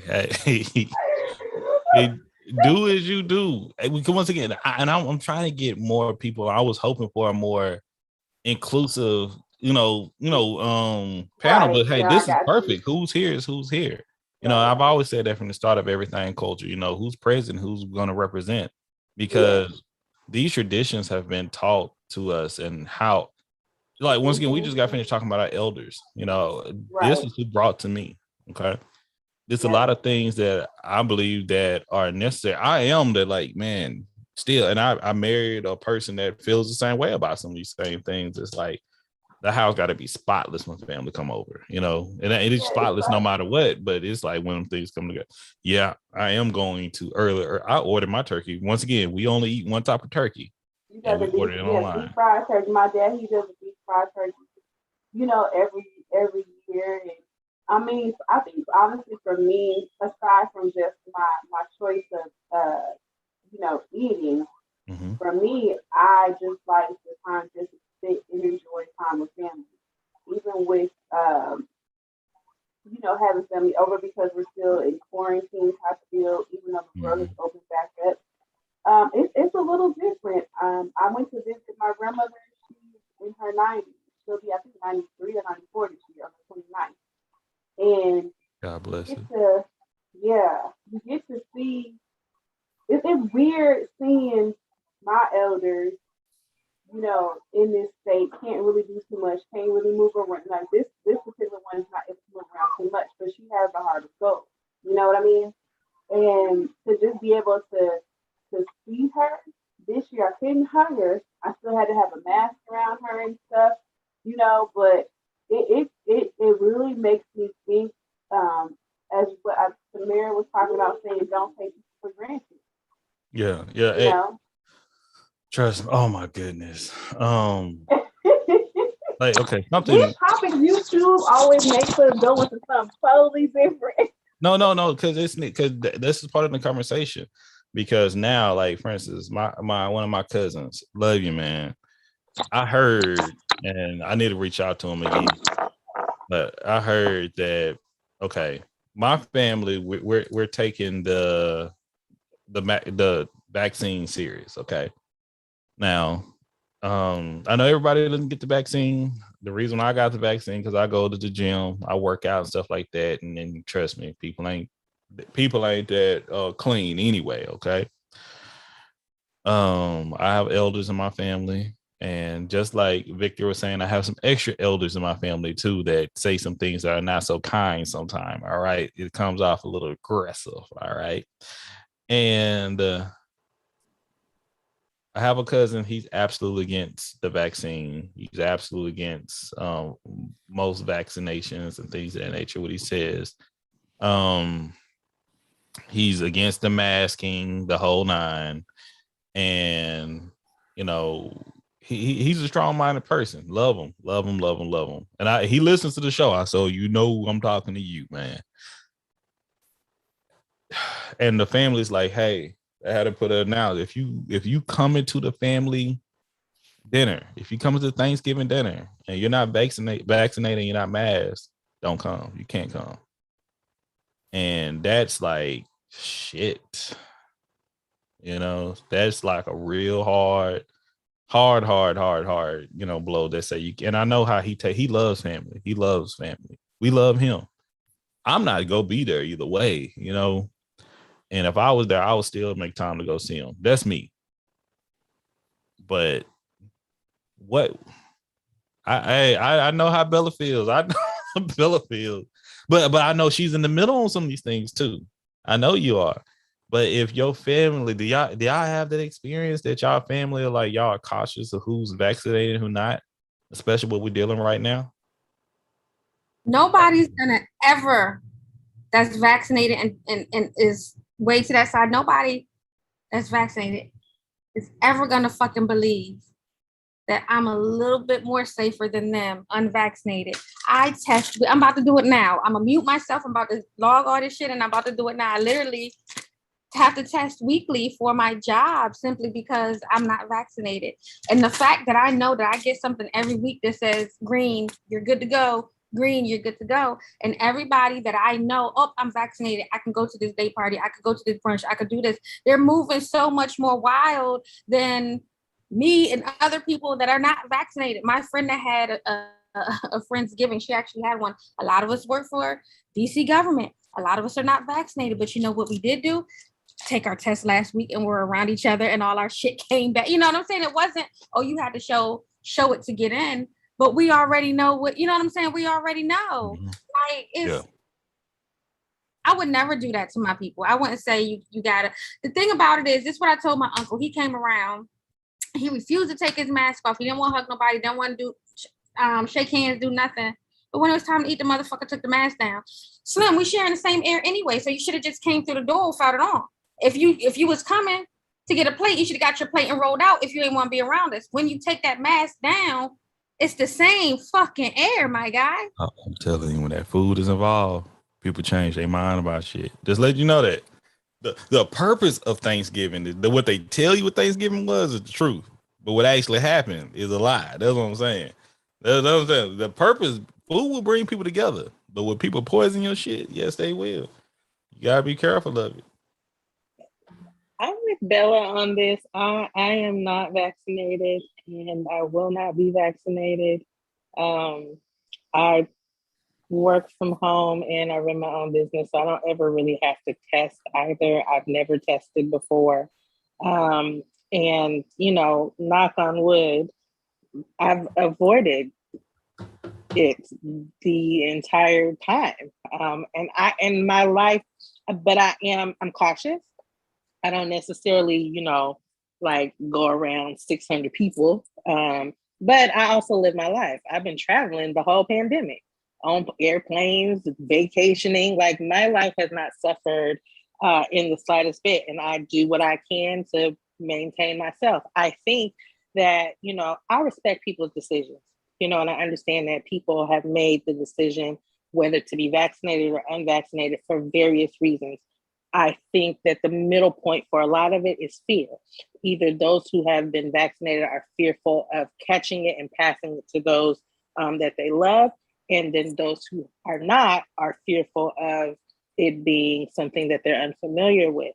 But I think that it's important to note, to pay attention to the divisiveness that it can cause the vaccinated against the unvaccinated, and how it stands to separate the familial unit, which only means a lot to those of us who are people of color, because we constantly come together as family. It doesn't really work the same with the palm color people because they don't have that level of connection with family the same way that we do. So we suffer.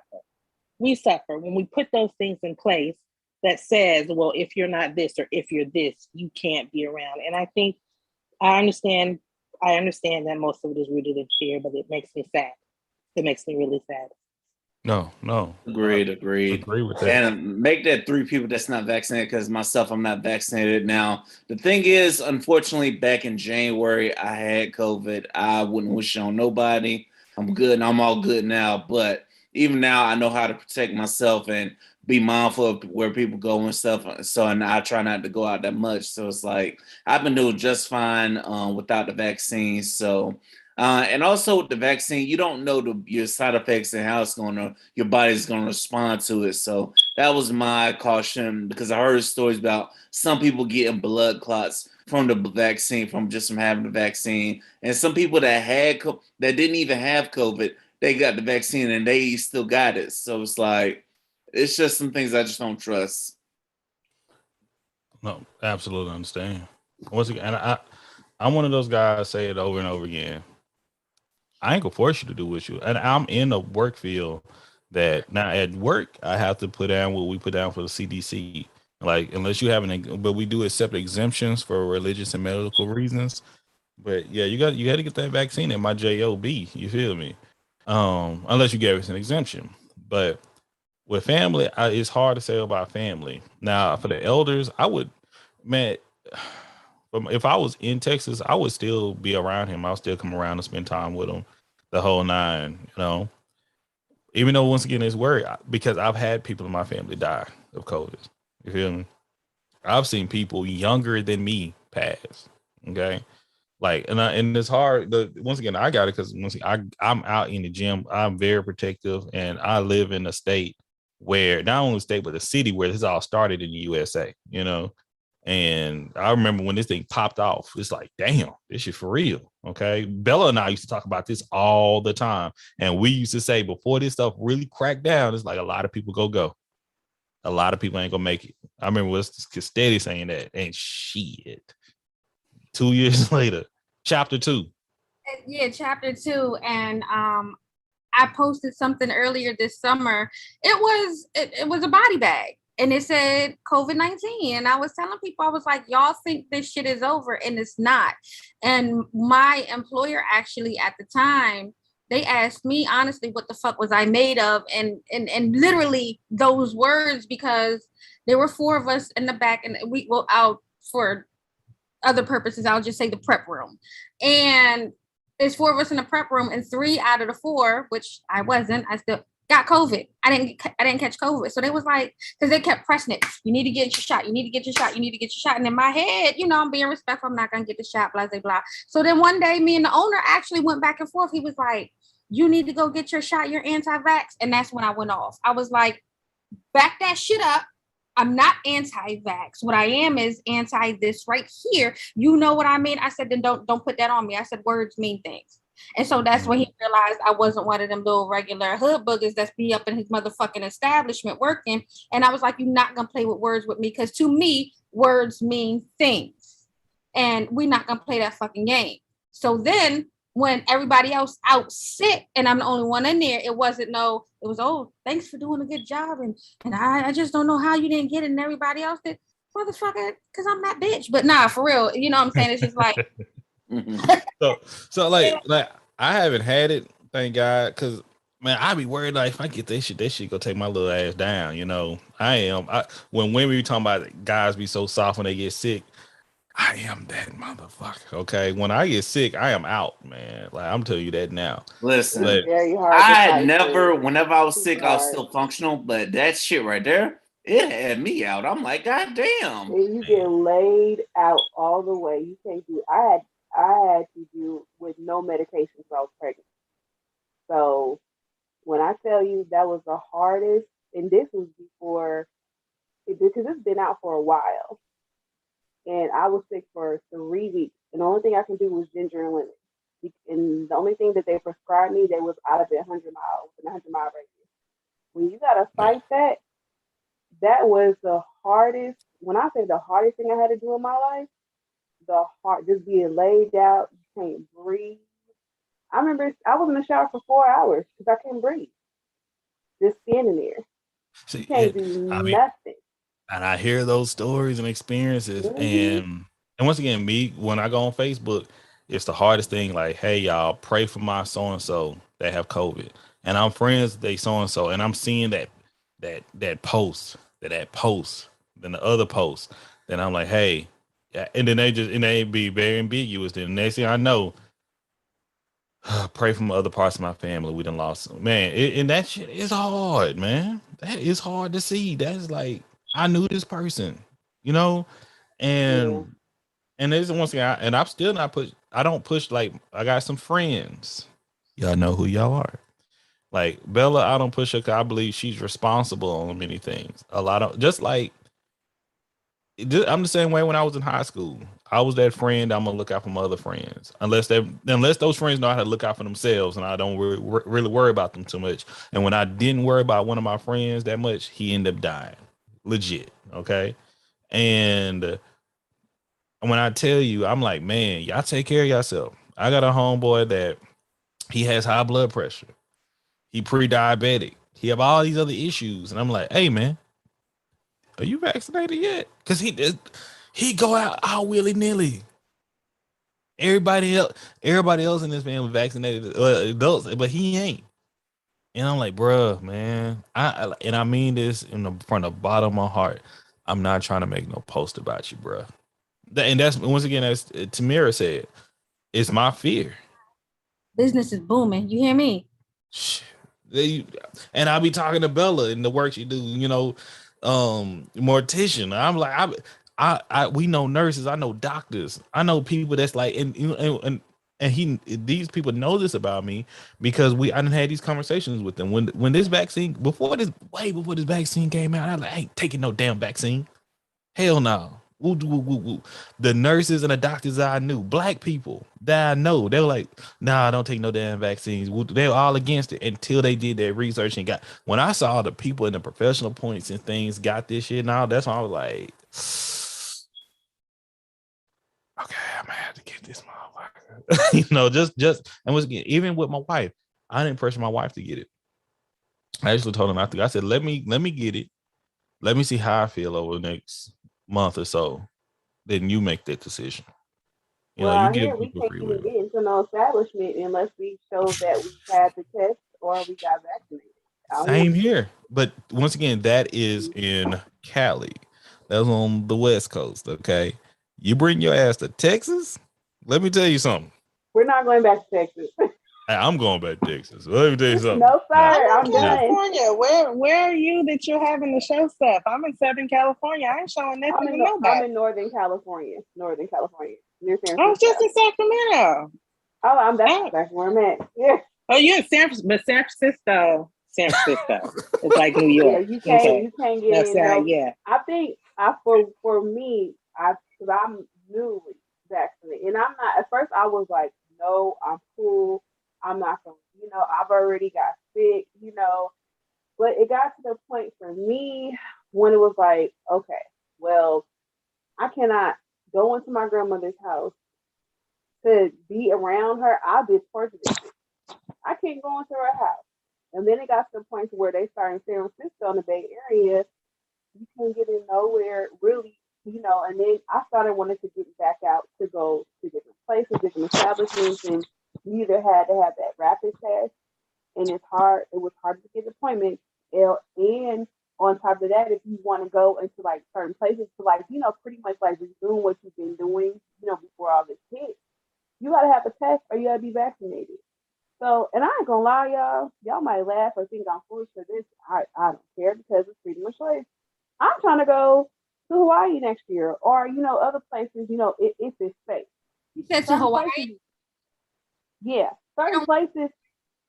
Huh? They don't want us there, vaccinated or not. Say it one more time. They don't want us there. I haven't been. That's all. I was just like, even just being just out there because honestly, all jokes aside, what it boiled down for me was I cannot, because I have 2 small children, I cannot afford to be somewhere and I need to get them inside to get some water or to use the bathroom. And I'm not vaccinated. People can turn you away. Just being out there in the Bay Area, I can't get them no water because I'm not vaccinated. And and that's where it got real. What you discussing is hold on, what did you say, Bella? I said, that ain't crazy. You can't go buy no water because you're not vaccinated. Yeah, right. Yeah. That's what I was gonna get on, man. And once again, this is about the holidays, but this goes into what we're going through right now in 2021. It's it's like that over here. Go ahead. I'm sorry. You know what I'm saying? It's like that over here. Like when I tell my people when they want to come visit Seattle and shit. Now I heard there's some places you can dip off, you know, but man, things be strict up here, man. Like one of my boys are talking about coming up here in December. Don't come visit Seattle like in November and December, y'all. Yeah, it's ugly. This is when it rains. Okay, this is when it rains. Oh. Yeah. Now, when February, March hit, when them cherry blossoms and all that stuff pop up, like all that, like other than 2-3 months. We have cherry blossoms. We have a cherry blossom festival. Hey, I don't know if we have a festival. We have a tulip festival, I know that. But my next photo shoot, hey, it'll be one of the cherry blossoms. I already got that's go. Y'all don't feel me though. But but the point is, like Seattle, a lot of stuff ain't what it is. If you're from Texas, it ain't naked out here. When I went to go visit Texas for my niece's wedding and for my birthday, man, I enjoyed myself. Okay, well, let me say that first. I miss home. I love home. That is still home. But my people out here don't give a fuck. Okay, like, and that probably the first time I cursed in this episode. But when I tell you, they don't give a damn, man. I'm like, I've never felt so. I never been out that long in the past 2 years without a mask until I came back to Texas. And if you wear a mask, they're looking at you crazy. Okay, I'm telling you, it's like that. I'm like, damn. Hey, what hit me when I went. Okay, shout out to Truckcast. Shout out to Humvee. Shout out to Jail Ray with Divorce as Fuck. Shout out to Dawn the Doll. Especially shout out to Dawn, man, that came through with the happy hour and everything. But man, when I tell you, they hit me up and they were trying to like, hey, let's go to this bar, 5150. All right.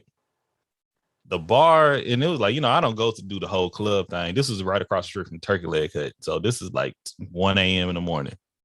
I was like, man, they say, we've been doing this whole virtual Zoom thing for the whole year. We got to know each other. I never met some of these people face to face. I'm going to come through. Y'all got me. I'm going to come through. I stepped in that thing. It's nothing but us. It's beautiful. Once again, not only is being in Seattle, what we only represent 4%. Black people, it's only 4% black people in Seattle, okay? And when I came back home and to see all of us, a sea of us, oh, it was beautiful. I'm happy for it. These my people. But ain't not nan one of them had a damn mask on at all. And I'm like music, hearing the music, drinks, everybody looking good, once again, the beauty's in the South. Once again, I said it all the time, but you don't get me on that. But man, I'm in this thing. I felt like legit. I'm making through the club. I found my people. We buying each other drinks. We tripping. They introduced me to new folks. And y'all remember watching Belly, at the very beginning, however do you want it? Okay, y'all know what I mean. Yeah. Everything kind of get quiet. That's legit what happened in my head. Like, I'm just seeing all these people. Like, I'm talking about shoulder to shoulder, touching, like laughing, drinking out the same shit, smoke a hookah out the same shit with each other, blowing in the air. That hookah, because you can't clean the inside of that motherfucker. You can't. You clean the inside of that motherfucker. That hookah's a wild girl in public. Yeah, I know this. And I'm telling you, in my head, it was just like, it had to be Jesus. He was like, you need to get vaccinated. I mean, nigga, you need to go get a test. Like COVID in here, bro. Like, I'm like, this is I'm looking out there. I'm at an elevated point and I'm looking out over the whole bar and I'm like, this is some wild shit, bro. This is wild. Mm-hmm. This is a whole pandemic going on. But people out here living their best life. And someone go live it, someone may not live it long. That's how I look at it. I got things I'm still trying to accomplish. So yeah, I'm when it comes down to that fear, and that fear keep you alive sometime, that's all I'm getting at. You make some moves, but you gotta be that fear come with a little bit of intelligence at times. But it comes down to this, it's so unique where we have times these days that we're able to I would never thought it'd been a time in my life that I'm like, we have to turn a family away from Thanksgiving, so I'm very indifferent about that decision. If he was at your house, would you turn him away? No. If you host? No. So, peep game. This same family member, my family know who it is. So I don't trip it. So if y'all listen to this, y'all know what's up. At one Thanksgiving, we hosted at our house in Houston, in Pearland. That particular family member is a substance abuser. He's been not only substance abuser, but addicted to substances. That year, I offered people like, hey, let's not have any alcohol here. Even though it's not, weed, it's not cocaine, it's not heroin, it's not any of these what we consider hard drugs. It's still a substance. They're like, oh, they'll be okay. I explained to them, this is how this operates. Thank you, DT. We here. Thank you for swinging through. But I explained to them, like, when we do the work that we do in the work that I've done in my career, like, you could be addicted to, whatever, but if you put something else that is, a substance that could cause them to relapse. But they're like, that'll be all right. We'll control it. Just being around it is hard enough. But just because we want to continue having fun and entertainment and, and sip and, laugh and woot, sip out Cape Cods and all that is cool. You know what I mean? So, and they still hosted. I talked to him, how it made him feel, this and that. At that time, he was still in the way of, he wasn't in recovery at all. But man, that's my point. So I would still allow him to be around family. But I would tell them probably like, hey, I would tell everybody, hey, so-and-so's coming through. Do y'all want to leave for a little bit? We'll sanitize, whatever. I'll make arrangements, but my family know me. I'm not turning my family away. I'm not. That they turn my mother away at a certain point. And that's a conversation we're gonna have for the future, because my mother was a substance abuser. And I can't do that. It's just not part of my nature. It's just not me. Even the idea of like having to tell people that so-and-so will be unvaccinated is coming, and what? Even the idea of that is so bothersome to me. And as someone who has survived many abuses, I went to many a family function where the sexual abusers were there and allowed to be there, and it was okay. And it was just fine. And I know that many of us that are in the community, brown skin community, understand that we'll let people come who are no good and unhealthy to other people in the environment. But now we have entered into a space where we're not going to allow someone to come because they have not been vaccinated. That is like, I don't like the idea of that whatsoever. On top of the fact that I feel as though, and I'm gonna get off of it because I normally don't even discuss this kind of stuff, but I feel as though the vaccine and the mask provide a false sense of security. I think it provides a false sense of security because it does not encourage you to continue to do the things to protect yourself, like wash your hands and still maintain distance. Wash your ass. Okay. Like basic shit, right? Like that. Like, I think it creates a false sense of security. And it also doesn't teach you to beef up your immune system, which at the end of the day is much more important. I'm gonna go. But yeah, I'm done. And that too. And so since we're talking about these colonizers and this holiday, we can also go into how they protested against being clean. Like, that's them. They dirty as hell, but that's all I'm gonna say. I'm gonna leave that alone. Once again, I'm big on like bringing people in that they can bring their points here, but that's something I like said Bella. Before. Oh, I love Bella. That's my people right there. Yeah. I'm like, we all gonna have to get on Liquor Talk too. So yeah. Hey, you set up the date, man. I'm there. Like I say, I support my folks. I love talking. Yep. That's what we do. That's everything. But it's about substance. I done knocked out my whole holiday preference right here. You know, the crown is something part of family. Oh my God. Same thing. Man, bro, I just finished a bottle of Crown Dark, the Black Crown. Oh man, that crown was strong as hell. Oh, that wasn't nothing right there. That's just something I can sip straight, keep going. But it's so much I wanted to touch on. You know, I'm still gonna be here for another 30.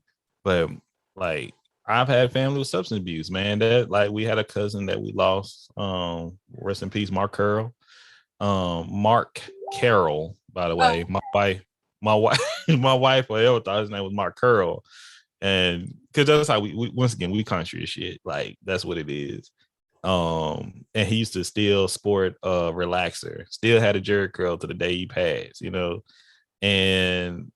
But when I tell you he was, you know, I just knew he'd be drinking. I never knew what substance abuse was and all that, but that was him. And holidays ain't gonna be the same without him, you know. No matter what. And nothing's promised to us for tomorrow. Nothing is promised to us. So we just got to appreciate what we have while we have it. And I just know with my family, like I'm going to reach out to them in the morning. I should reach out to them tonight. Just tell them how much I appreciate them. But it's just that change and this whole vaccine, this pandemic has torn people apart. It's put some people together too. I will say that. But it's an experience. That's what it's been. But I can't not turn away family. Not from my house, not from my place for that. And I wouldn't even say that. I'm gonna be like, look, it's open to everybody. I ain't even gonna say, oh, Slim, you can come between 8 and 10 because who's to say, everything is just it's organic. So if we're gonna play dominoes, spades, whatever at this time, I don't want to play a set here and then we got to turn around and do it again because this is his time to come because he's unvaccinated. I'm be like, just don't come. And that's how I would carry, but that's me. That's how I would carry it, but I understand what you're saying, try to, because you are, whether you realize it or not, and this is out of love, Mr. Politically Correct. Let me try to accommodate this family member. Yeah, you just said you gonna tell him, hey, Slim on the way. If you gonna leave, let me sanitize and do this and do that, man. Nigga walk through the door, put your fucking mask on and get out. And that's the thing. You can hold that because it may be correct. Because the person I'm talking about, he is anti, he is like, he will argue that it's not just going to be the point that he just do it for like what we're saying for his own well-being. He's going to be like, why are you doing that? Why are you taking it? He's going to argue that fact. And I'm like, hey, kinfolk, you be putting other shit in your body that you shouldn't be putting on. That's the last thing you need to worry about talking about when I put in mine, Playboy. Let's not go there. Let's do what you do. I do what you do, and let's love and respect one another. That's what I like for a lot of things. When you get somebody that can just shut up about it and don't ask the questions, you know what I'm saying? You do what you do, I do what I do, but there's so much division behind it, and it's you're stupid by now if you haven't got it done, and all this other shit to go along with. I'm like, come on, bruh. You know what I'm saying? You still wild, you still doing this, you still doing that, and I'm gonna tell you off of my Twitter people alone, from the people that I've seen, that little 3 degree of separation. Mm-hmm. And there's some statistic I'm making the fuck up. About 85% of motherfuckers got the vaccine so they could go back to brunch. That's it. They didn't get it for nobody else. They wanted to go to brunch because they was tired of sitting in the fucking house. I think once again, when I say I got it, my job was trying to get me to get it. And if anyone from my organization hear this, I was the only person part of my department that I was the last person to get it. Now, because I didn't want to. I didn't feel I'm not getting because of y'all. Now, when the gyms open back up, now I am once again, I eat a lot, but I have to work out. So I haven't squatted nothing in the whole year. Soon as them gyms open up, I'm going back. I was in that gym for like maybe 1 week. 1 week. And I was like, Like, not only because of other people, because even me, like I sweat. So I have my mask on. I'm sweating into my mask and I'm waterboarding myself. I'm like, I said, man, and I was taking my mask off just to do my workout in and things of that nature. And I'm like, I can't do this. So I'm like, I thought about it. I'm the person that go out in the house. I'm the one that go out in public and shop. I don't like the whole online shopping. I like to go pick my own produce and meats and things, you know. So I was like, okay, pimp decision. What you go do?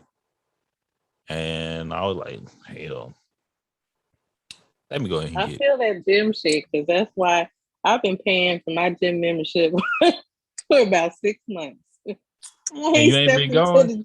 Man, you better can't. You still wasting your money. That's my motivation. I know. I keep saying I need to cancel it, but like the last time I went, and it just, I'm like, all these people in here sweating, Lord, and people don't wipe the machine down properly. Jesus, like my anxiety was through the roof. I be whipping the mess. I be spraying it. I bring my own towels, the whole nine, man. Bleach the fuck out. You know, I am there, but no. So, but honestly, that's what really pushed me to get it. And just seeing and recently, once again, I got it. Once again, I'm not shaming people, but I've seen people pass of it. You know, I've seen people go. And and I saw people before I got it, I saw people go. And I saw how people were ostracized as well. Family members being ostracized. But they currently had it, you know, and it's just some wild times. It is it's different. It's different. But yeah, so you know, this is something that can adjust traditions. You know, we touch on food. I can't think of that much music that we think of Thanksgiving, other than, you know, the Frankie Beverly and Maze and things, getting ready for what you're going for. But that's for one of our gatherings, you know. I would say for traditions, we have talent shows. We have the frying the turkey. Looking forward to my kinfolk being released. Oh, you know, kinfolks are people that's on certain vacations. You know, that's something that we miss. We always give a phone call and get a phone call from them, and we all pass the phone around so we always can talk. Oh man, it's just so many things that's happening. And older I become, you know, more wiser I become. I would say that. It's just I'm learning that how much responsibility I have in the family. And that's what I'm trying to pass on and have these kids think about it. These young adults, you know, well, they so worried about, you know, having relations and being grown before understanding what grown means, if that makes sense. So trying to instill those in them. So, but yeah, so this go kind of piggyback on what Tamara expressed. So if not Thanksgiving, what would you rather have? What would you rather do for this holiday? How would you want to celebrate it? That's the question for anyone.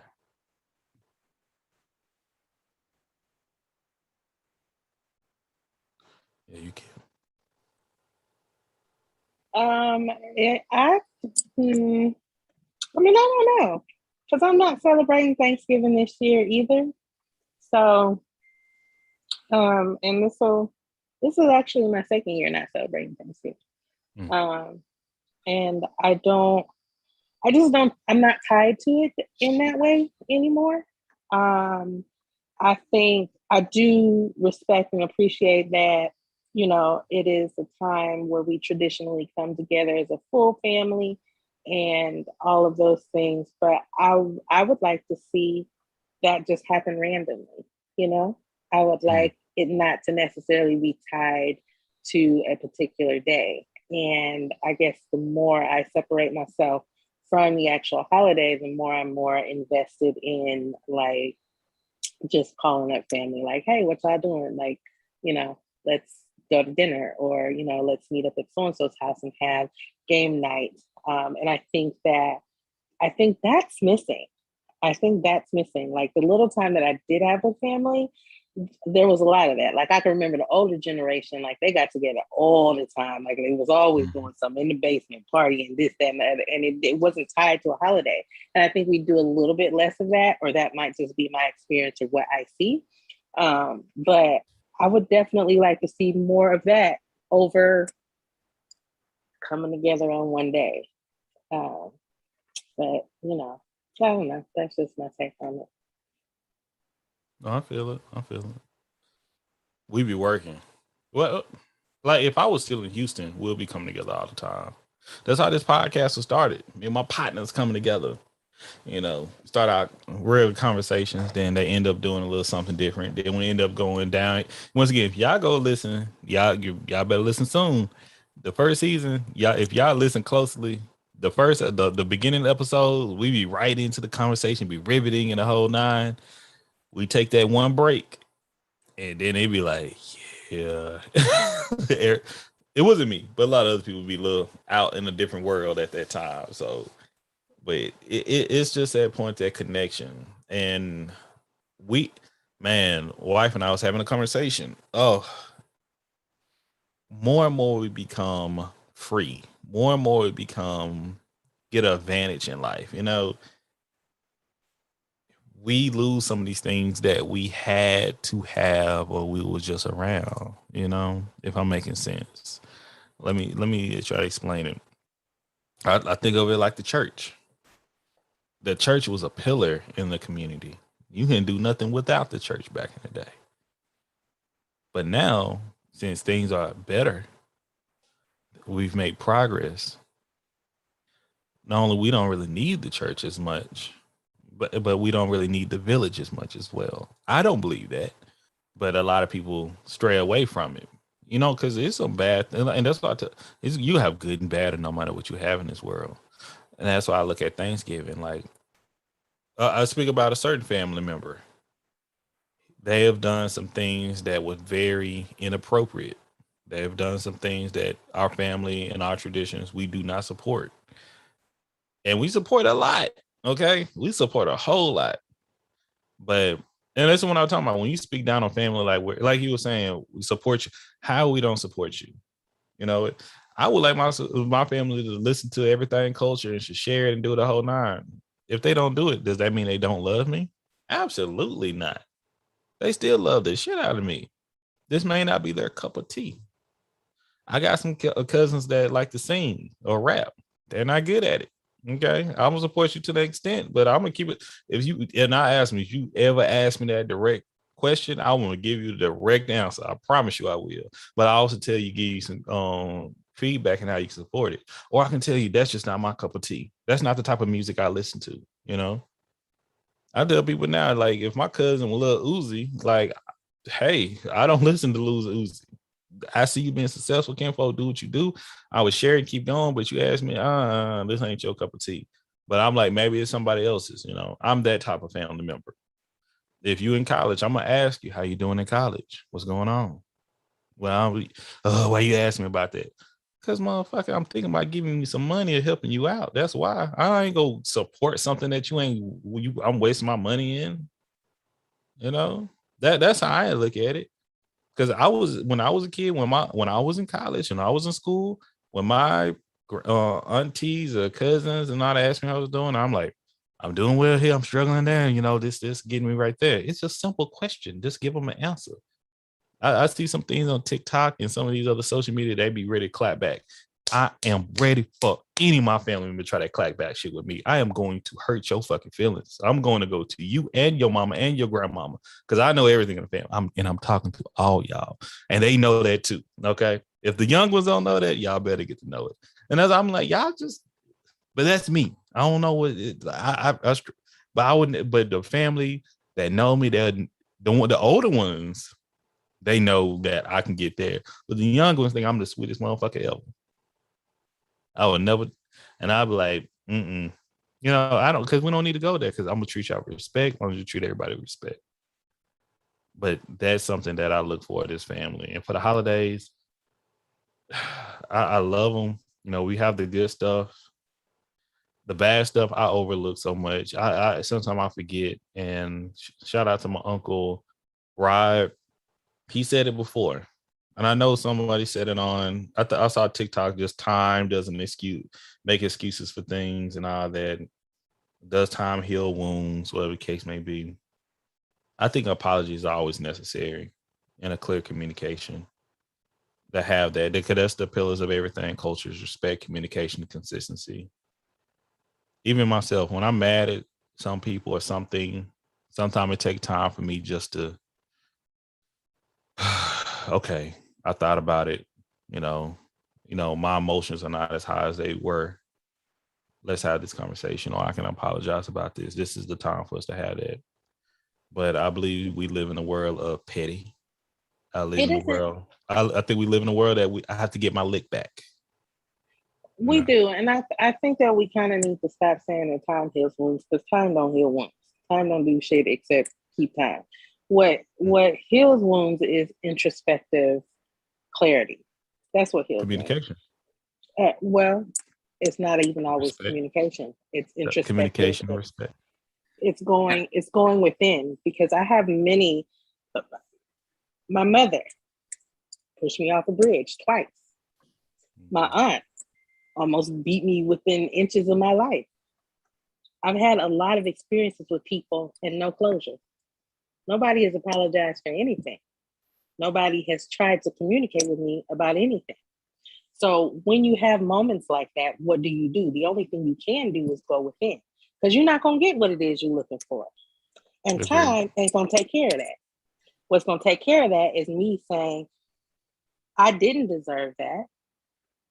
They didn't honor me as a person the way that they should have.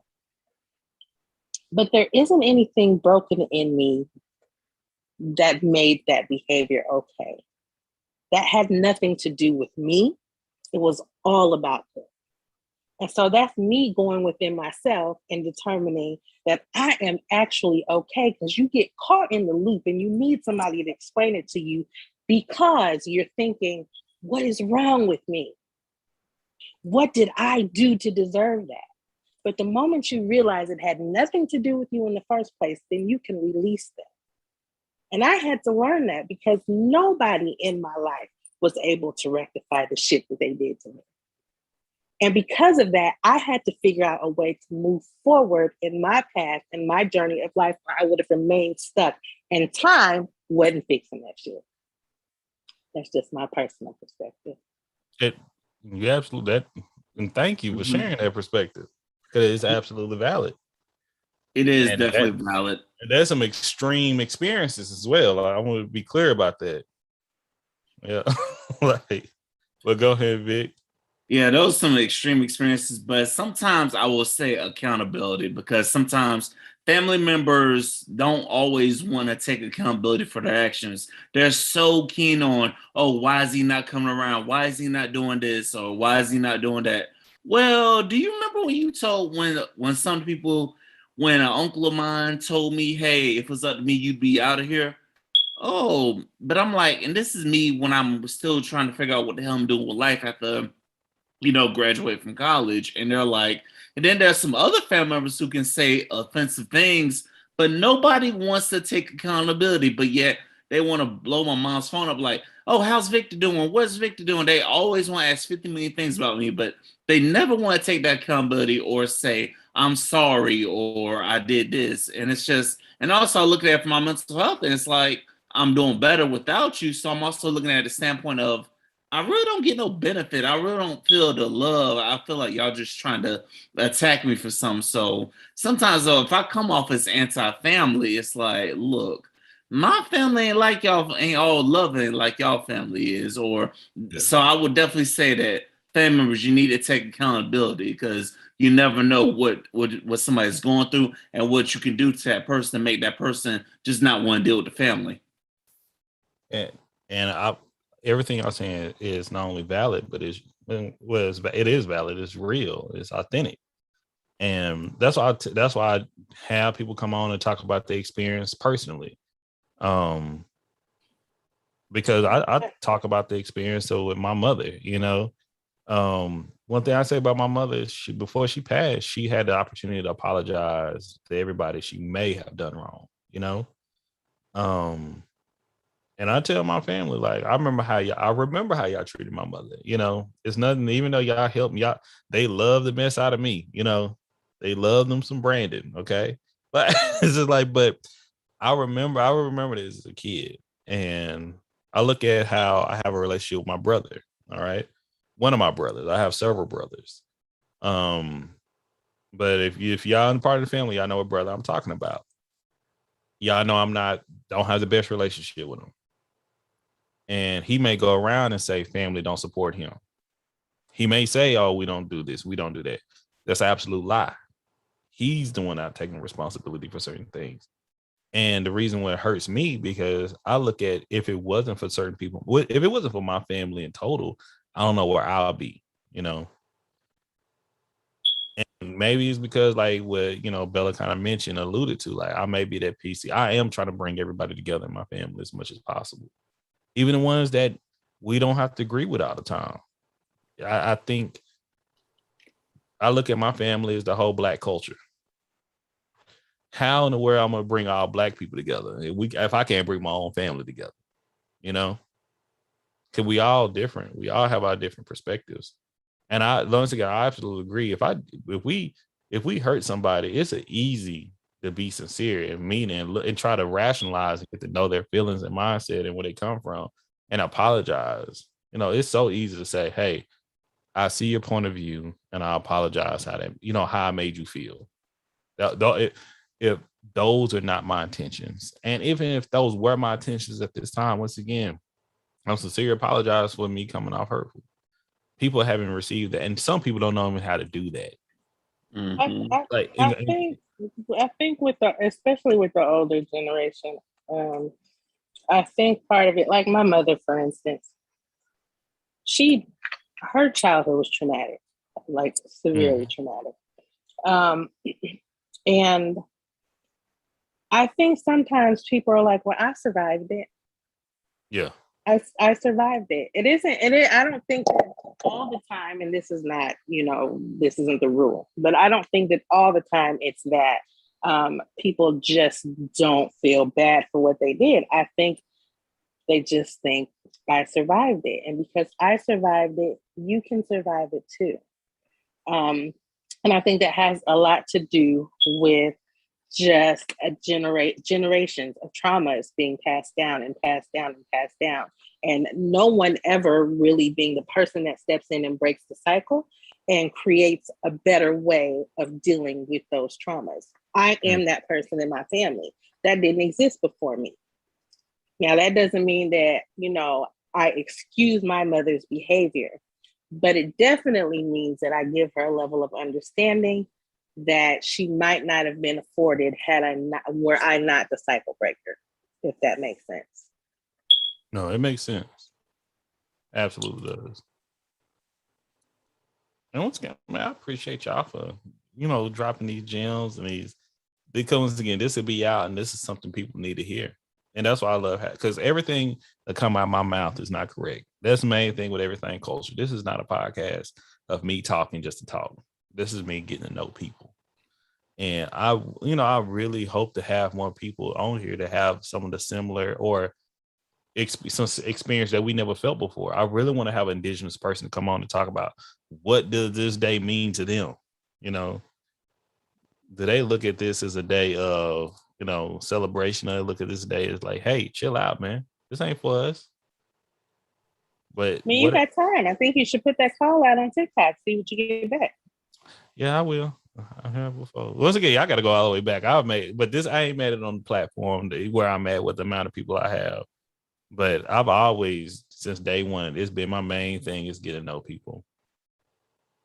And, we still got more of this, but this is the finale of season 3. And once again, I believe season 3 needed to close because season 3 been crazy. Season 4 is going to be a lot more direct.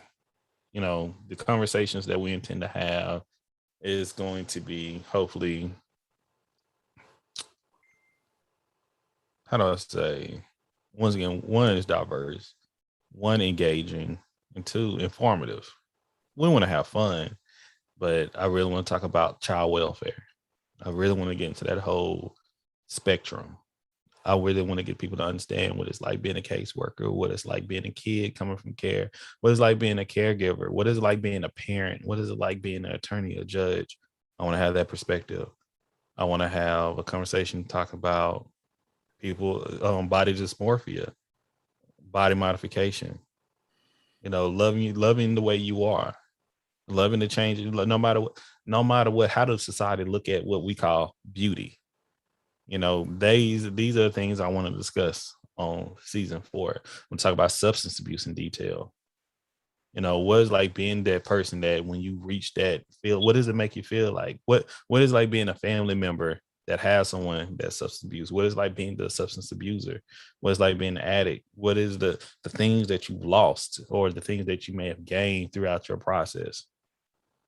I'm gonna talk about gaming.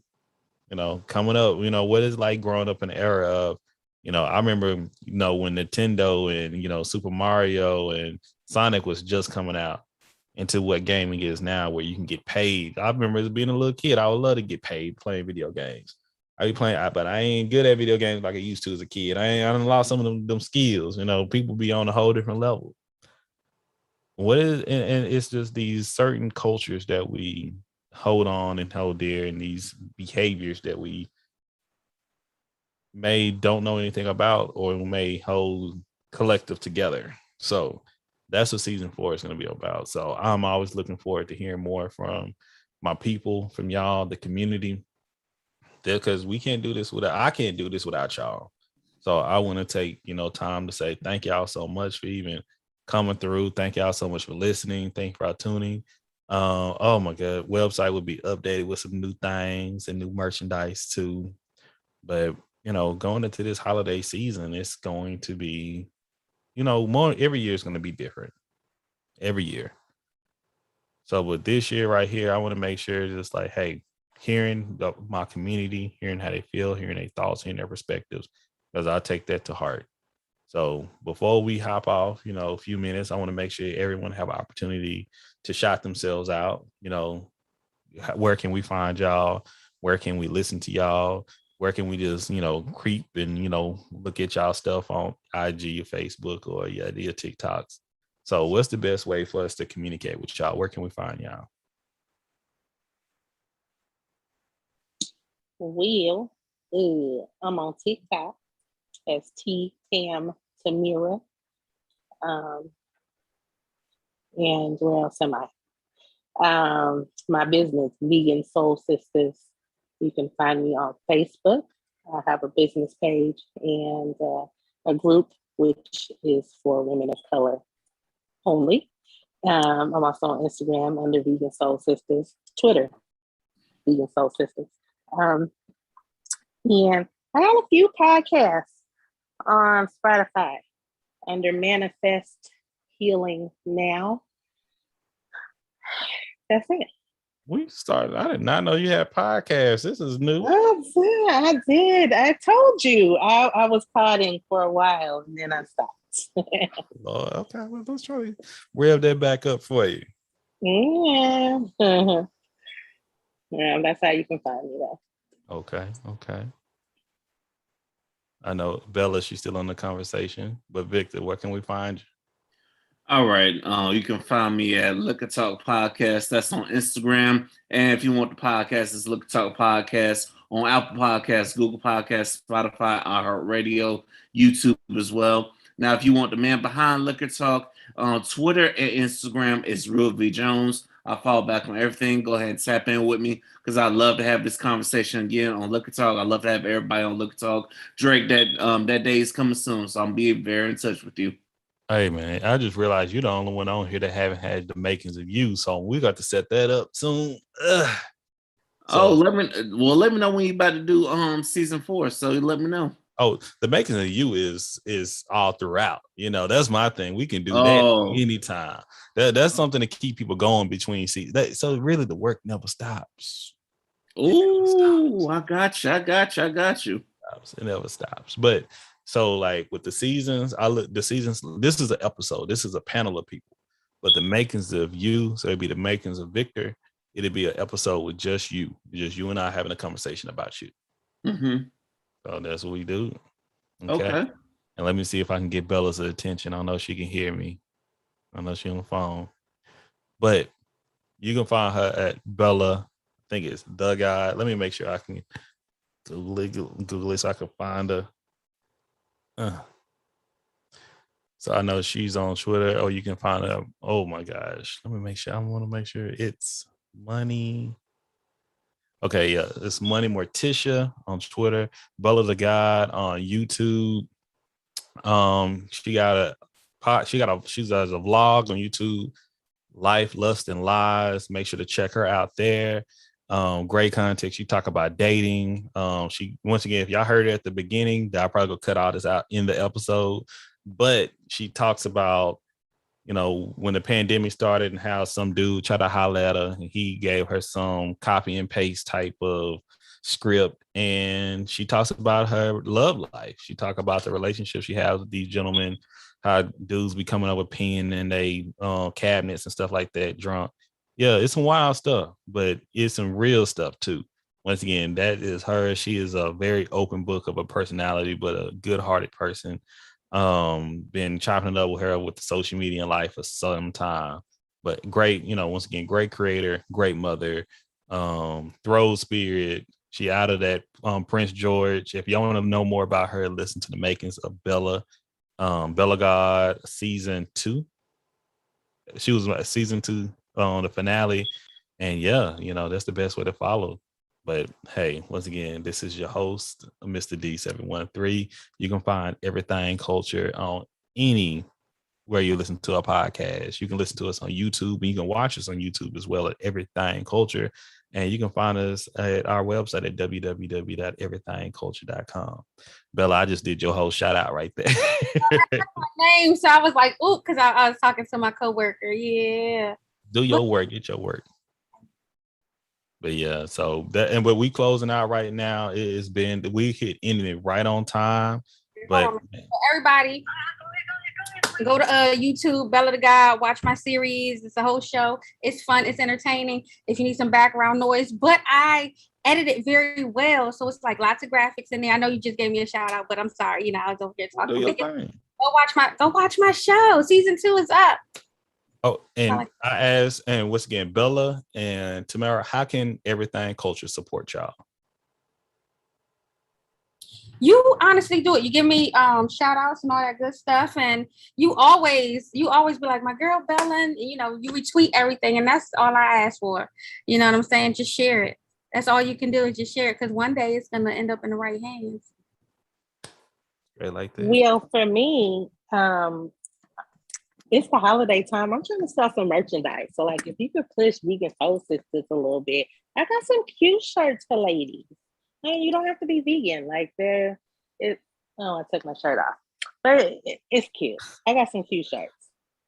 So. Do you on Twitter a lot, or like, I don't see Vegan Soul Sisters that often? I see you. Because I came to TikTok during the pandemic. I came to TikTok at the start of the pandemic because I was losing my mind, quite honestly. And I needed something to do to have fun. Vegan Soul Sisters has a much larger presence on Facebook. My group has 50,000 women of color in it.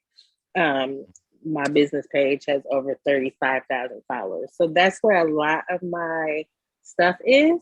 I haven't necessarily put in the work to transfer that to TikTok yet. I do have a Vegan Soul Sisters page on TikTok, but I don't post a lot. So, but the link to my website is on my personal page, vegansoulsisters.com. I'm gonna shout at y'all before on the thing. So can I join the group? Kind of like, I'm big on people having their, like, let me know. You send me how I can support you, and we will support you. Oh, I know it's only black. You say black women. I ain't trying to disturb y'all's speech. Yeah, so you can't do that. But I do have another group. It's called Vegan Soul Sisters and the Brothers Who Love Them. Okay, I'm liking y'all. I see your page. I'm liking your page. You can follow my business page, and you can join Vegan Soul Sisters and the Brothers Who Love Them. That's my group too. And that's I'm sure I can share the page. I don't have to be a part of the group. I ain't trying to be in y'all stuff. Okay, good, because we don't want it. Yeah, see, respect. Safe spaces for us all. Yeah, and also, like I said, once again, going back to how you can support, just share our stuff where you do as well on Look and Talk. Just share Look and Talk, help push it. You know what I'm saying? Because we in season 4, and look, I'm trying to get more people on. So so we just gotta keep pushing it. Hey, that's what it takes, man. If we don't have each other, who we got? Yeah, feel free to reach out to me. Yeah, I love it. And once again, if y'all got crazy relationship situations, hit up Bella. That'd be the right person to hit up. Okay. Oh, I got a good one. Like I said, me and Bella gonna have to come because I can probably send up some of my episodes that we done talked about these relationship things. So we gotta make it happen. I just be happy. But okay, and once again, new merchandise coming out soon for everything culture. Make sure to check out the website and make sure to pre-orders are the biggest way to help. Pre-orders, because man, it is work.